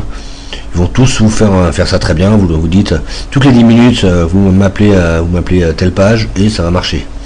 Si vous avez un serveur dédié, vous pouvez aussi demander à votre serveur dédié de le faire. Il n'y a pas de souci, il sait le faire ça. Donc là par exemple, je suis sur mon serveur dédié. Donc la fonction sur le serveur dédié, c'est wget pour faire un appel web, wget, et l'URL. L'URL, pour moi, c'est http://crossbordertraining.com/infinity/sendmail.php. Bon, vous, ça va être votre domaine avec votre répertoire Infinity. Donc là, vous planifiez planification simple toutes les heures, par exemple, ou toutes les heures, c'est un peu léger, toutes les 10 minutes. Planifier toutes les 10 minutes, et voilà, ça partira. Toutes les 10 minutes, il y aura un appel, toutes les 10 minutes, les messages partiront. Avec 50 messages par minute, enfin par appel. Alors, maintenant il faut vérifier les mails qui reviennent, les bounce. Donc, pour le premier message, vous allez envoyer les emails. Vous avez déjà fait un filtre pour dégager les hard bounce ou tous les emails qui ressemblent pas à 10 emails. Vous allez envoyer un email après, mais vous allez quand même recevoir beaucoup de bounce. Mais donc tous ces bounce, vous allez devoir les traiter pour que au prochain emailing, vous ne fassiez plus de bounce. Donc c'est quoi le principe exactement? Le principe de traitement des bounce. Donc la première campagne, vous avez votre ordinateur. Vous avez votre ordinateur qui a 100 000 emails, vous envoyez 100 000 emails via le routeur, ou d'ailleurs routeur SMTP, que ce soit du SMTP ou que ce soit du PHP mail. Je recommande d'ailleurs PHP mail, c'est beaucoup moins cher, et c'est vraiment beaucoup moins cher, et vous risquez pas de le faire dégager, alors que SMTP vous risquez. Mais bon, c'est à vous de choisir la technologie, vous décidez, hein. Donc vous envoyez 100 000 emails, les serveurs comme QQ, comme Gmail, comme Yahoo, comme MSN, reçoivent tous ces emails. Et dedans, dans 100 000 emails, il y a 20 000 emails, on sait qu'ils sont erronés. Quand vous aspirez des emails sur Internet, à droite à gauche, sur les pages jaunes, sur les sites Internet, sur les Whois, vous allez avoir un taux de bounce hyper élevé. Donc vous savez par défaut que vous allez avoir un énorme retour de mails erronés. Donc le fait que vous contactiez tous ces serveurs QQ, Gmail ou Yahoo avec énormément de mails erronés, vous avez des chances de vous faire dégager que vos mails arrivent en spam. Ok, c'est pas grave, vous envoyez quand même, ils vont arriver en spam, c'est triste, le premier essai va être pas super, mais au moins tous les bounce, même si QQ, même si jamais il dit les mails en spam, hein, ils vont quand même vous répondre, vous dire bon, cet email n'existe plus, cet email n'a jamais existé, cet email n'existe plus, cet email à la boîte pleine, cet email oui voilà, la boîte pleine, où ils vont vous indiquer toutes les erreurs, ils vont vous renvoyer les 20 000 erreurs, et donc voilà, 20% de rate, vous avez un risque élevé de spam, ils vous renvoient les 20 000 erreurs, les 20 000 mails erronés. Votre serveur traite les 20 000, il les retire donc de la base de données. Comme ça, la prochaine fois, eh bien, vous ne les avez plus pour envoyer que 80 000 qui sont tous bons. Donc 10 jours plus tard ou un mois plus tard, si vous voulez faire, vous faites ça par mois, vous envoyez une nouvelle salve d'emails, donc vous envoyez 80 000 emails. Vous n'envoyez plus 100 000, vous en envoyez 80 000. Là, QQ Gmail reçoit tous les mails, ils sont propres, ils sont nickel. Il n'y a pas de bounce rate, donc c'est bon. Vous avez plus de chances de passer directement. Vous aurez encore des bounce. Vous allez quand même avoir 0,5% de bounce, mais 0,5% de bounce par rapport à 20%, c'est rien. Pourquoi? Parce que entre temps, en un mois, des gens ont rempli leur messagerie, des gens ont quitté la société, des gens ont fermé. Enfin, les emails sur internet, ça tourne. Donc vous allez encore avoir quelques bounces, mais beaucoup moins qu'avant. Donc voilà. Alors maintenant, comment est-ce qu'on vérifie les bounces? Vous allez sur Bouncer, ici. Donc là, maintenant vous allez sur Bouncer, vous allez sur Regex Rule. Non, vous allez d'abord sur Add Bouncer. Donc là, vous êtes sur Add Bouncer, vous créez un nouveau bounce. Donc vous rappelez l'adresse email bounce@crowdbordertraining.com qui a été utilisé sur Manjul, mais vous pouvez utiliser ici. Le username, c'est ce qu'il y a devant le arrobase, donc c'est bounce. Le host, c'est votre nom de domaine. Le mailbox en question, donc 99,9% des cas, c'est inbox. Donc laissez inbox. Vous mettez clear bounce, au moins ça vous les dégage, et il reste plus dans la liste. Vous mettez votre mot de passe, enable, donc vous l'activez. Le port, ça va être votre serveur qui vous le donne. Dans 99% des cas, c'est 110. Port 3. Et voilà. Donc c'est créé. Si jamais vous utilisez vos propres IP, vous ne passez pas par Manjul si vous utilisez vos propres IP, alors vous mettez également votre adresse email, car le retour de mail va arriver directement chez vous. Vous pourriez utiliser des reply to, mais je déconseille parce que ça fait très spammer. Quand vous écrivez avec un reply to, ça fait vraiment très spammer. Ça fait j'envoie un millier d'emails, je veux surtout pas recevoir les notifications doivent aller ailleurs, et moi je veux que les gens me répondent sur une autre adresse email. C'est que les spammers qui font ça. Donc si vous utilisez vos propres enfin c'est les spammers, ils ont une raison de faire ça. La raison est que ils ont deux raisons. D'abord, ils veulent séparer les bounces de leur messagerie perso. Donc c'est vrai, c'est bien. L'autre raison, c'est parce qu'ils utilisent des plateformes comme Manjul, comme Mailchimp, et donc quand ils envoient, c'est pas eux qui écrivent, mais c'est Mailchimp. Donc si les gens commencent à répondre à contact@Mailchimp, eh bien vous recevrez jamais l'email. Donc ils sont obligés de mettre des reply to, une adresse email différente. Mais dans les deux cas, ça fait très spammer. Dans les deux cas, quand vous écrivez à vos parents, vous n'allez pas mettre un reply to, vous n'allez pas utiliser une adresse tierce pour écrire. Vous allez utiliser votre adresse pour écrire, et les gens répondent à votre adresse. Donc je déconseille d'utiliser des reply to, même si vous non, ne sais pas de reply to. De toute façon, Infinity va vous sabrer tous les bounces, va vous nettoyer la base. Donc il va vous nettoyer de 99 et 98% des emails. Les 2% restants, vous pouvez les vérifier à la main. Enfin, c'est ce que je fais moi. Donc voilà, c'est fini au niveau des bounces. Ça fonctionne avec le croix en plus, ça va les dégager automatiquement. Alors, comment obtenir ces informations? Eh bien en fait, si vous êtes chez OVH, si vous êtes, la plupart des hébergements mutualisés, ils vont vous donner directement ces informations là. Quand vous êtes quand vous avez votre propre serveur dédié, vous allez du côté de Postfix. Dans votre serveur dédié, peu importe la configuration, vous allez du côté de Postfix, l'administration, et là ils vont vous donner toutes ces informations. Bon, déjà, c'est vous qui avez créé l'email, donc vous connaissez votre mot de passe et tout. Le port 110, c'est là-dessus que vous le verrez, mais dans 99% des cas, c'est le port 110, donc vous le savez, et puis c'est tout. Donc voilà, c'est ici là, typiquement, c'est ici que vous, dans Postfix et l'administration, que vous voyez le username, le mot de passe, le POP3 et toutes les infos. Alors maintenant, nous allons voir comment mettre en place un formulaire opt-in. Donc qu'est-ce que l'opt-in? L'opt-in, en règle générale, c'est quand les gens vous demandent, s'il vous plaît, écrivez-moi, envoyez-moi des mails, envoyez-moi des newsletters, j'accepte que vous m'écriviez, je suis content que vous m'écriviez. En règle générale, je trouve que c'est pas très utile parce que il n'y a pas grand monde qui vous sollicite pour recevoir des mails.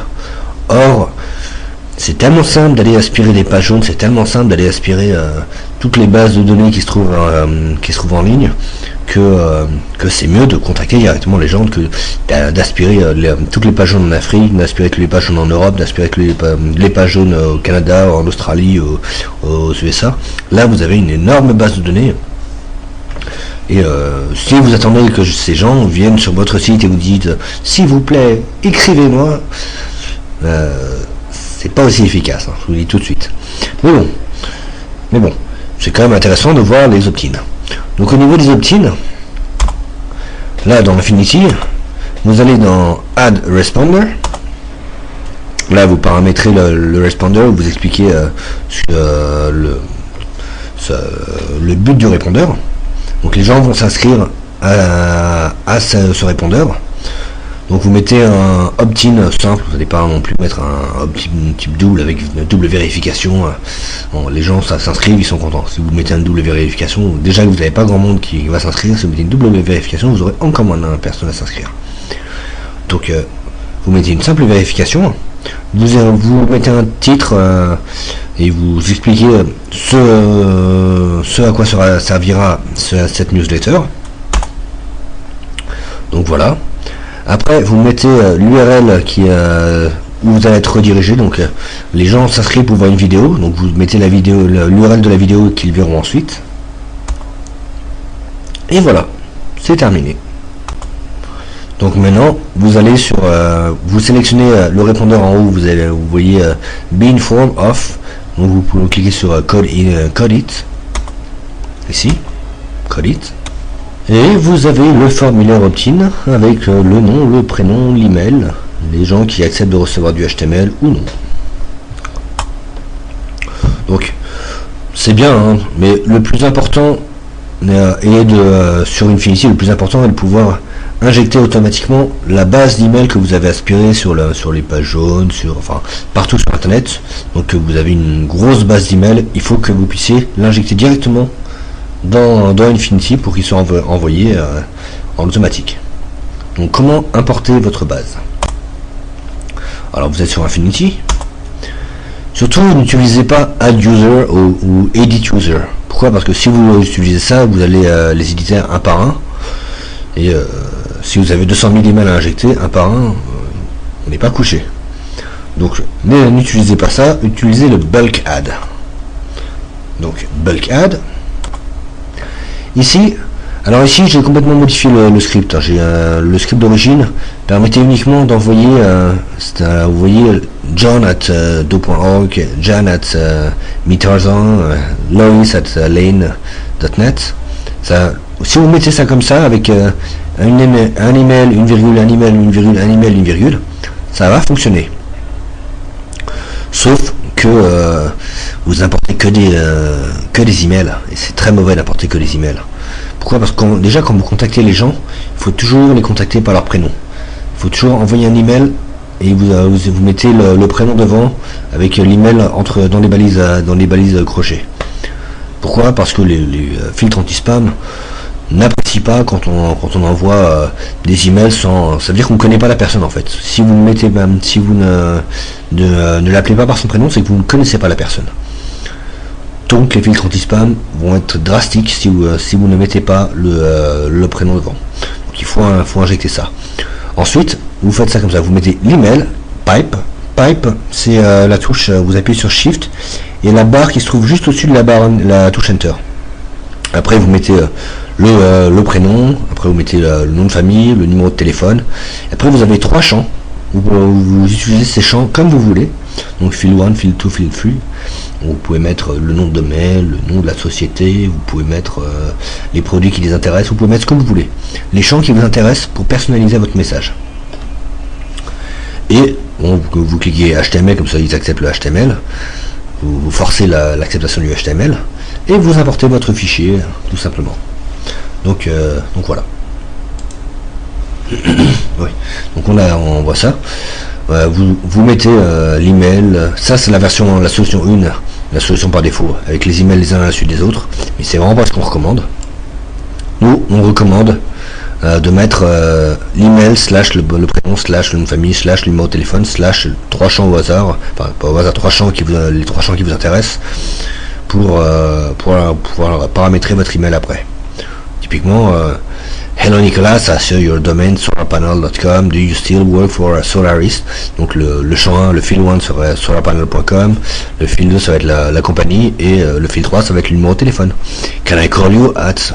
Donc de cette manière, vous pouvez générer un email très spécifique pour Nicolas qui travaille pour Solaris.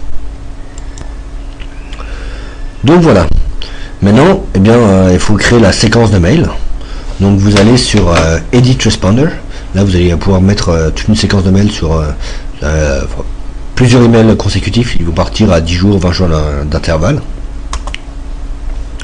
Donc voilà. Donc oui. Là, vous pouvez l'éditer. C'est la séquence qu'on a prévue auparavant avec le code en fait.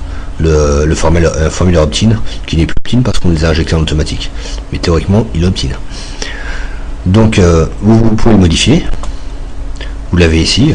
Donc là vous mettez le titre, toutes les informations relatives à votre email, et vous validez Add a new message. Voilà. Donc au niveau des messages, il y a différents tags. Donc dans le titre, vous essayez de nommer les gens, vous essayez d'avoir un titre qui est le plus personnalisé possible. Donc hello Nicolas. Donc bonjour Nicolas. How was your Gordon Fair? Donc typiquement ça c'est un mail que j'ai envoyé je sais pas si vous avez déjà entendu parler de la foire de Canton. Donc c'est un mail que j'ai envoyé à tous les membres de la foire de Canton. Donc je les ai appelés par leur prénom je leur ai proposé les services de cross-border training, de cross-border training. Donc voilà typiquement comment c'est fait. Donc le titre hello avec le prénom, comme ça la personne sent que c'est pour lui. Comment était ta foire de Canton? Bon, le gars il sort de la foire de Canton. Tu l'appelles par son prénom, il sort de la foire de Canton, il voit un message qui lui parle de la foire de Canton. Il y a 90% de chances qu'il lise le message. Après hello, first name, I hope you have been, un blabla qui présente votre activité, et dedans vous voyez dans la deuxième partie, je vais aller en bas comme ça vous voyez le haut et le bas du message. For more information about the training lesson provided, I suggest you to you check our lesson program here, crossbordertraining.com/b2b/confincome.html. Alors le confincome.html, malheureusement Infinity n'avait pas les trois variables, ne permettait pas d'injecter des variables par défaut. Ce qui fait que j'ai utilisé des variables qui existaient déjà, et j'ai utilisé la variable income, qui était une variable qui existait. Donc on réutilise la variable income pour le champ 1 par exemple. Et donc en fait, pourquoi j'ai fait ça? Pourquoi je mets une variable dans l'URL? C'est parce que cette variable sert de tracker. Quand les gens vont cliquer là-dessus, vont cliquer sur le b2b/ quelque chose.html, le quelque chose est un identifiant, un identifiant encrypté pour que votre serveur détecte qui a cliqué et puisse savoir qui c'est, quelle est son adresse IP, quand il revient, quelle page il consulte, combien de temps il reste, combien de pages il voit, pour savoir tout ce qui se passe sur le serveur. Donc quand ce Nicolas, je crois que je l'appelle Nicolas, oui, bon. Quand cette personne revient, on sait qui c'est, on connaît son numéro de téléphone, on sait qu'il est sur la page de PowerPoint à l'instant T. On prend le téléphone, on l'appelle, on dit bonjour, vous êtes sur la PowerPoint de Cross Border Training, est-ce que ça vous intéresse de savoir plus d'informations sur blablabla? Et là vous jouez au commercial. Donc vous faites exactement la même chose. Vous vendez les chaussures, et bien vous avez quelqu'un qui est sur votre site en train de consulter les chaussures. Vous lui passez un coup de téléphone, vous lui dites qu'est-ce qui vous intéresse exactement? C'est plus des chaussures bateau, c'est plus. Et vous jouez au commercial. Donc ici le sujet personnalisé que tout le monde lira. Là vous mettez le prénom de la personne. Vous mettez le tracker qui va permettre de traquer l'IP. Et vous mettez un lien de désinscription. C'est mieux de mettre le lien de désinscription parce que les gens ne cliqueront moins sur spam si vous mettez le lien de désinscription. Alors tout en haut vous avez tag reference. Je vous invite à jeter un coup d'œil. Dessus vous allez avoir tous les tags qui existent. Donc voici tous les tags. Alors en fait c'est simple. Tous les tags en rouge sont les tags que vous pouvez utiliser si vous avez importé les contacts en automatique. C'est tous ces tags vont être pré-remplis en automatique, et dedans vous avez le CF Home Phone qui est le CF Home Phone qui est le numéro de téléphone, le CF Reason qui est le field 1 en fait, le CF Income qui est le field 2, le CF Interest qui est le field 3. Donc le champ 1, champ 2, champ 3, les trois champs qui sont personnalisables, on les retrouve ici. CF Reason, CF Income et CF Interest. Donc vous utilisez ces variables et ça va personnaliser votre message. Et donc tous les variables qui sont en blanc, ce sont des variables opt-in si la personne a créé lui-même son compte. Comme a priori les gens ne le feront pas, je vous déconseille de les utiliser. Sinon ça va faire du blanc dans le message et ça va pas marcher. Donc si vous avez fait une jolie campagne très opt-in où les gens, vous n'avez aucun email qui a été rentré en automatique, vous pouvez les utiliser, mais vous n'allez pas avoir beaucoup de monde. Alors que si vous avez aspiré les pages jaunes dans votre secteur d'activité, là vous allez avoir énormément de gens, et donc vous allez pouvoir utiliser les variables rouges.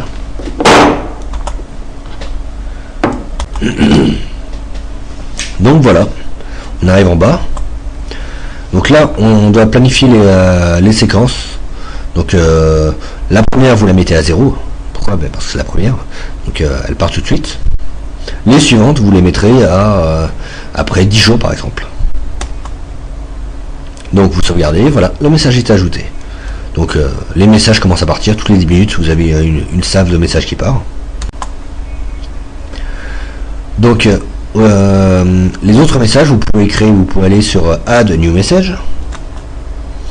Donc là vous allez pouvoir ajouter un deuxième mail. Donc vous pouvez rajouter tous les mails que vous voulez. Est-ce que vous vous rappelez de la segmentation comportementale à travers OS Commerce ou PrestaShop? C'est ce slide là, je vous en parlais. Ah, c'est en anglais. Bon, c'est la version française. J'ai pas refait l'imprimer écran pour la version française, mais vous avez un slide sur la segmentation comportementale. Donc pour faire ça, eh bien vous allez créer un nouveau message, donc add a responder. Donc là, vous créez la nouvelle campagne. Vous la créez. Elle est créée, voilà. Vous allez l'éditer. Donc, vous l'éditez, vous mettez le blabla qui vous intéresse. Avec bonjour, vous avez une promotion sur tel produit, est-ce que ça vous intéresse, elle est valide encore 5 jours, voici le code de promo. Hop, typiquement hello, first name, bon, bonjour Nicolas, c'est Alban Loriot de Your Domain, c'est votre nom de votre domaine. Just check the history of your visit of... c'est mieux de... Vous pouvez dire bonjour, notre robot a détecté que vous êtes baladé partout. C'est pas très friendly, hein, de dire que notre robot vous suit la trace. Par contre, dire oh je viens de me balader sur l'historique du site et je viens de voir que vous étiez très intéressé par ça, ça fait que vous êtes très concerné, vous regardez tout ce qui se passe sur le site et donc là vous pouvez lui écrire un mail, lui dire comme j'ai vu que vous étiez intéressé par tel produit, je me suis dit que ça pourrait vous intéresser d'avoir 5% de réduction sur ce produit. Et donc là vous mettez un code de promotion générique, hein. Vous mettez pas un code de promo spécifique pour le produit, vous mettez un code de promo de 5% qui fonctionne toute l'année, tout le temps, partout. Mais lui il sait pas, lui il croit que c'est un code promo qui est spécialement pour son produit et qui fonctionne que cette semaine. Donc vous lui envoyez ce message, retournez sur le site et faites-le. Donc le gars qui était intéressé par ces chaussures bateau beige, il reçoit un email disant j'ai vu que vous avez consulté quand même plusieurs fois cette page, vous êtes visiblement intéressé par cette page, je me suis dit je vais vous faire une petite promo dessus, allez voici le code promo, allez-y retournez, c'est super sympa, il valide à une semaine. Le gars il y a quand même de fortes chances qu'il y retourne et qu'il achète votre paire de chaussures. Donc voilà, c'est créé. Vous créez un deuxième message juste après qui est censé partir 5 jours plus tard, et dans le message vous dites c'est encore moins, hein. Je vous rappelle que le code de promo de 5% se termine dans 2 jours, donc ce serait dommage de le rater, hein. Donc allez-y, profitez-en. On les valide tout le temps mais c'est pas grave, lui il le sait pas, donc il va en profiter, c'est bien. Et là vous mettez 5 jours après le premier email. Vous voyez le days 5. Voilà. Donc la séquence est prête. Maintenant il faut l'intégrer à PrestaShop ou à WebCommerce. Donc vous pouvez aller sur www.crossbordertraining.com/index_prestashop.html. Là vous allez avoir le code source PHP à intégrer à votre site. Vous allez vous l'intégrer dans la page index. Donc voilà PrestaShop, je vous rappelle à quoi ça ressemble PrestaShop. Et pour le WebCommerce, c'est pareil, vous allez sur www.crossbordertraining.com/product_info.html et là vous intégrez ça dans productinfo.php pour que ça communique avec votre Infinity, votre plateforme de mail. Et donc les gens dès qu'ils font une action, s'ils consultent plusieurs fois le même produit, le système va le repérer et va le mettre directement dans la séquence de mail. Voilà le bout de code en question. Donc vous copiez-collez ça dans votre WebCommerce. Je vous rappelle, le WebCommerce, c'est ça. Ça c'est le WebCommerce par défaut. Alors maintenant, voyons voir les multi-adresses IP. Donc je vous ai parlé tout au début, je vous ai conseillé d'utiliser la fonction sendmail. Je vous ai expliqué comment paramétrer avec 32 adresses IP failover, 64 ou 256. Alors là 256, vous y allez à la grande, hein. Vous mettez vraiment très très costaud, mais c'est possible. Donc vous avez tous vos adresses IP et vous pouvez vous les dispatcher sur votre fichier sendmail.php. Voilà, oui, dans le fichier sendmail.php qui se trouve à la racine, si je me rappelle bien. Oui, c'est à la racine. Vous l'ouvrez, ça se trouve à la ligne 279. Donc si vous ne savez pas comment aller à la ligne 279, vous tapez CTRL-G sur votre outil, votre éditeur, c'est Context, c'est Site, c'est Notepad++, il y a plein d'éditeurs de texte efficaces. J'aime bien Site parce qu'il il est il fonctionne sur tous les caractères.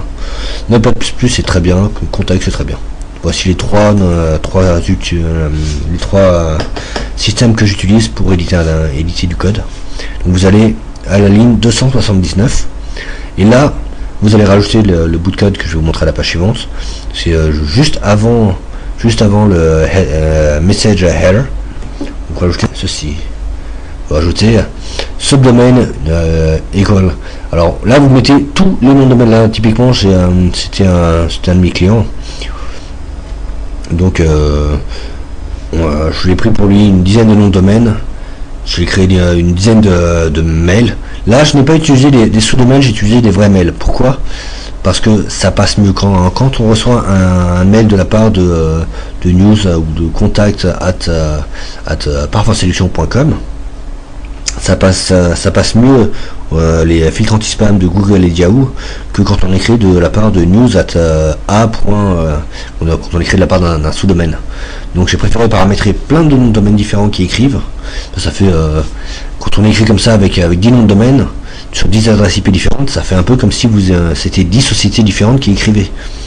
Ça fait même tout à fait 10 sociétés différentes. 10 noms de domaine qui écrivent, avec 10 adresses IP différentes qui leur sont chacune attribuées, avec chacune 10 signatures électroniques dans des hello names. Donc, pour les moteurs, pour les filtres anti-spam, c'est 10 sociétés différentes qui font 10 newsletters. Donc, ils sont 10 fois plus tolérantes. Tout simplement. Donc, vous copiez-collez ce bout de texte à la ligne 179. Et voilà, ça fonctionnera. Alors, je vais vous montrer un autre outil. Je vous ai parlé de Intersparse Email Marketing. Cet outil coûte la peau du cul, soyons clairs. Il coûte $1000 l'outil. Sauf qu'il y a une version craquée qui est trouvable sur internet, donc je vous l'ai mis à disposition. Donc vous pouvez utiliser la version craquée si vous le souhaitez. Ça c'est... Nous on est en Chine, on peut utiliser les versions craquées en Chine, il n'y a pas de souci. Les gens ne comprennent même pas, ils savent même pas que c'est payant en fait, parce que tout est gratuit en Chine. Mais c'est vrai qu'en France, vous décidez si vous voulez utiliser les versions craquées ou pas. Je mets à votre disposition une version craquée d'un outil qui est puissant. À vous de décider si vous l'utilisez ou pas. Donc voilà, ça coûte 1000 € pour 1000 postes, enfin pour 10 postes non. Donc c'est un outil qui est pas donné.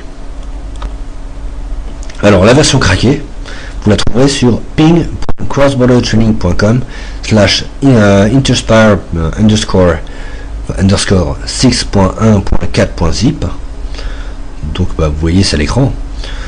Et là vous allez directement récupérer la version craquée que vous pouvez uploader et voilà. Donc vous l'installez, c'est très simple. Vous dézippez, vous uploadez, vous mettez votre connexion, vous tapez votre connexion en MySQL, vos identifiants de connexion, et puis c'est tout. Voilà. Donc on a tapé les identifiants, la connexion MySQL, et c'est installé. Après, plus qu'à se connecter sur l'admin. Vous êtes dans l'admin, vous pouvez importer vos contacts. Si vous avez des bases de 200 000, 300 000, cet outil est très puissant, mais remarque ça doit bien passer en France. En Chine ça bugouille parce que la connexion est un peu lente. Donc si au bout de 40 000 ça a bugué, bien ce que vous faites c'est vous regardez quel est le dernier qui est entré, vous retournez sur votre fichier CSV et vous supprimez tout ce qui a déjà été rentré et vous réimportez juste le reste. Vous allez faire ça en 3 fois, ça va marcher, vous allez pouvoir importer 200 000 emails. C'est ce que j'ai fait, ça marche très bien. Donc voilà, vous créez votre liste. Je ne vous ai pas fait une présentation complète de cet outil, c'est vraiment instinctif. Donc je ne vous ai pas fait une présentation étape par étape parce qu'il n'y a pas grand chose. Hein. Tout fonctionne, tout fonctionne nickel du premier coup. Donc je vous laisse tester parce que les menus vous expliquent tout de manière très, très simple. Donc voilà, alors si, une chose, si vous utilisez, ce que je vous recommande, si vous utilisez vos adresses IP failover le système n'est pas fait pour changer automatiquement les IP failover. Donc comment changer ça? Vous allez sur le répertoire admin, com, ext, interspar email, et là le fichier email.php, c'est ce fichier là très particulier que vous devez changer. Et dedans, vous copiez-collez ce bout de code juste avant les deux appels mail.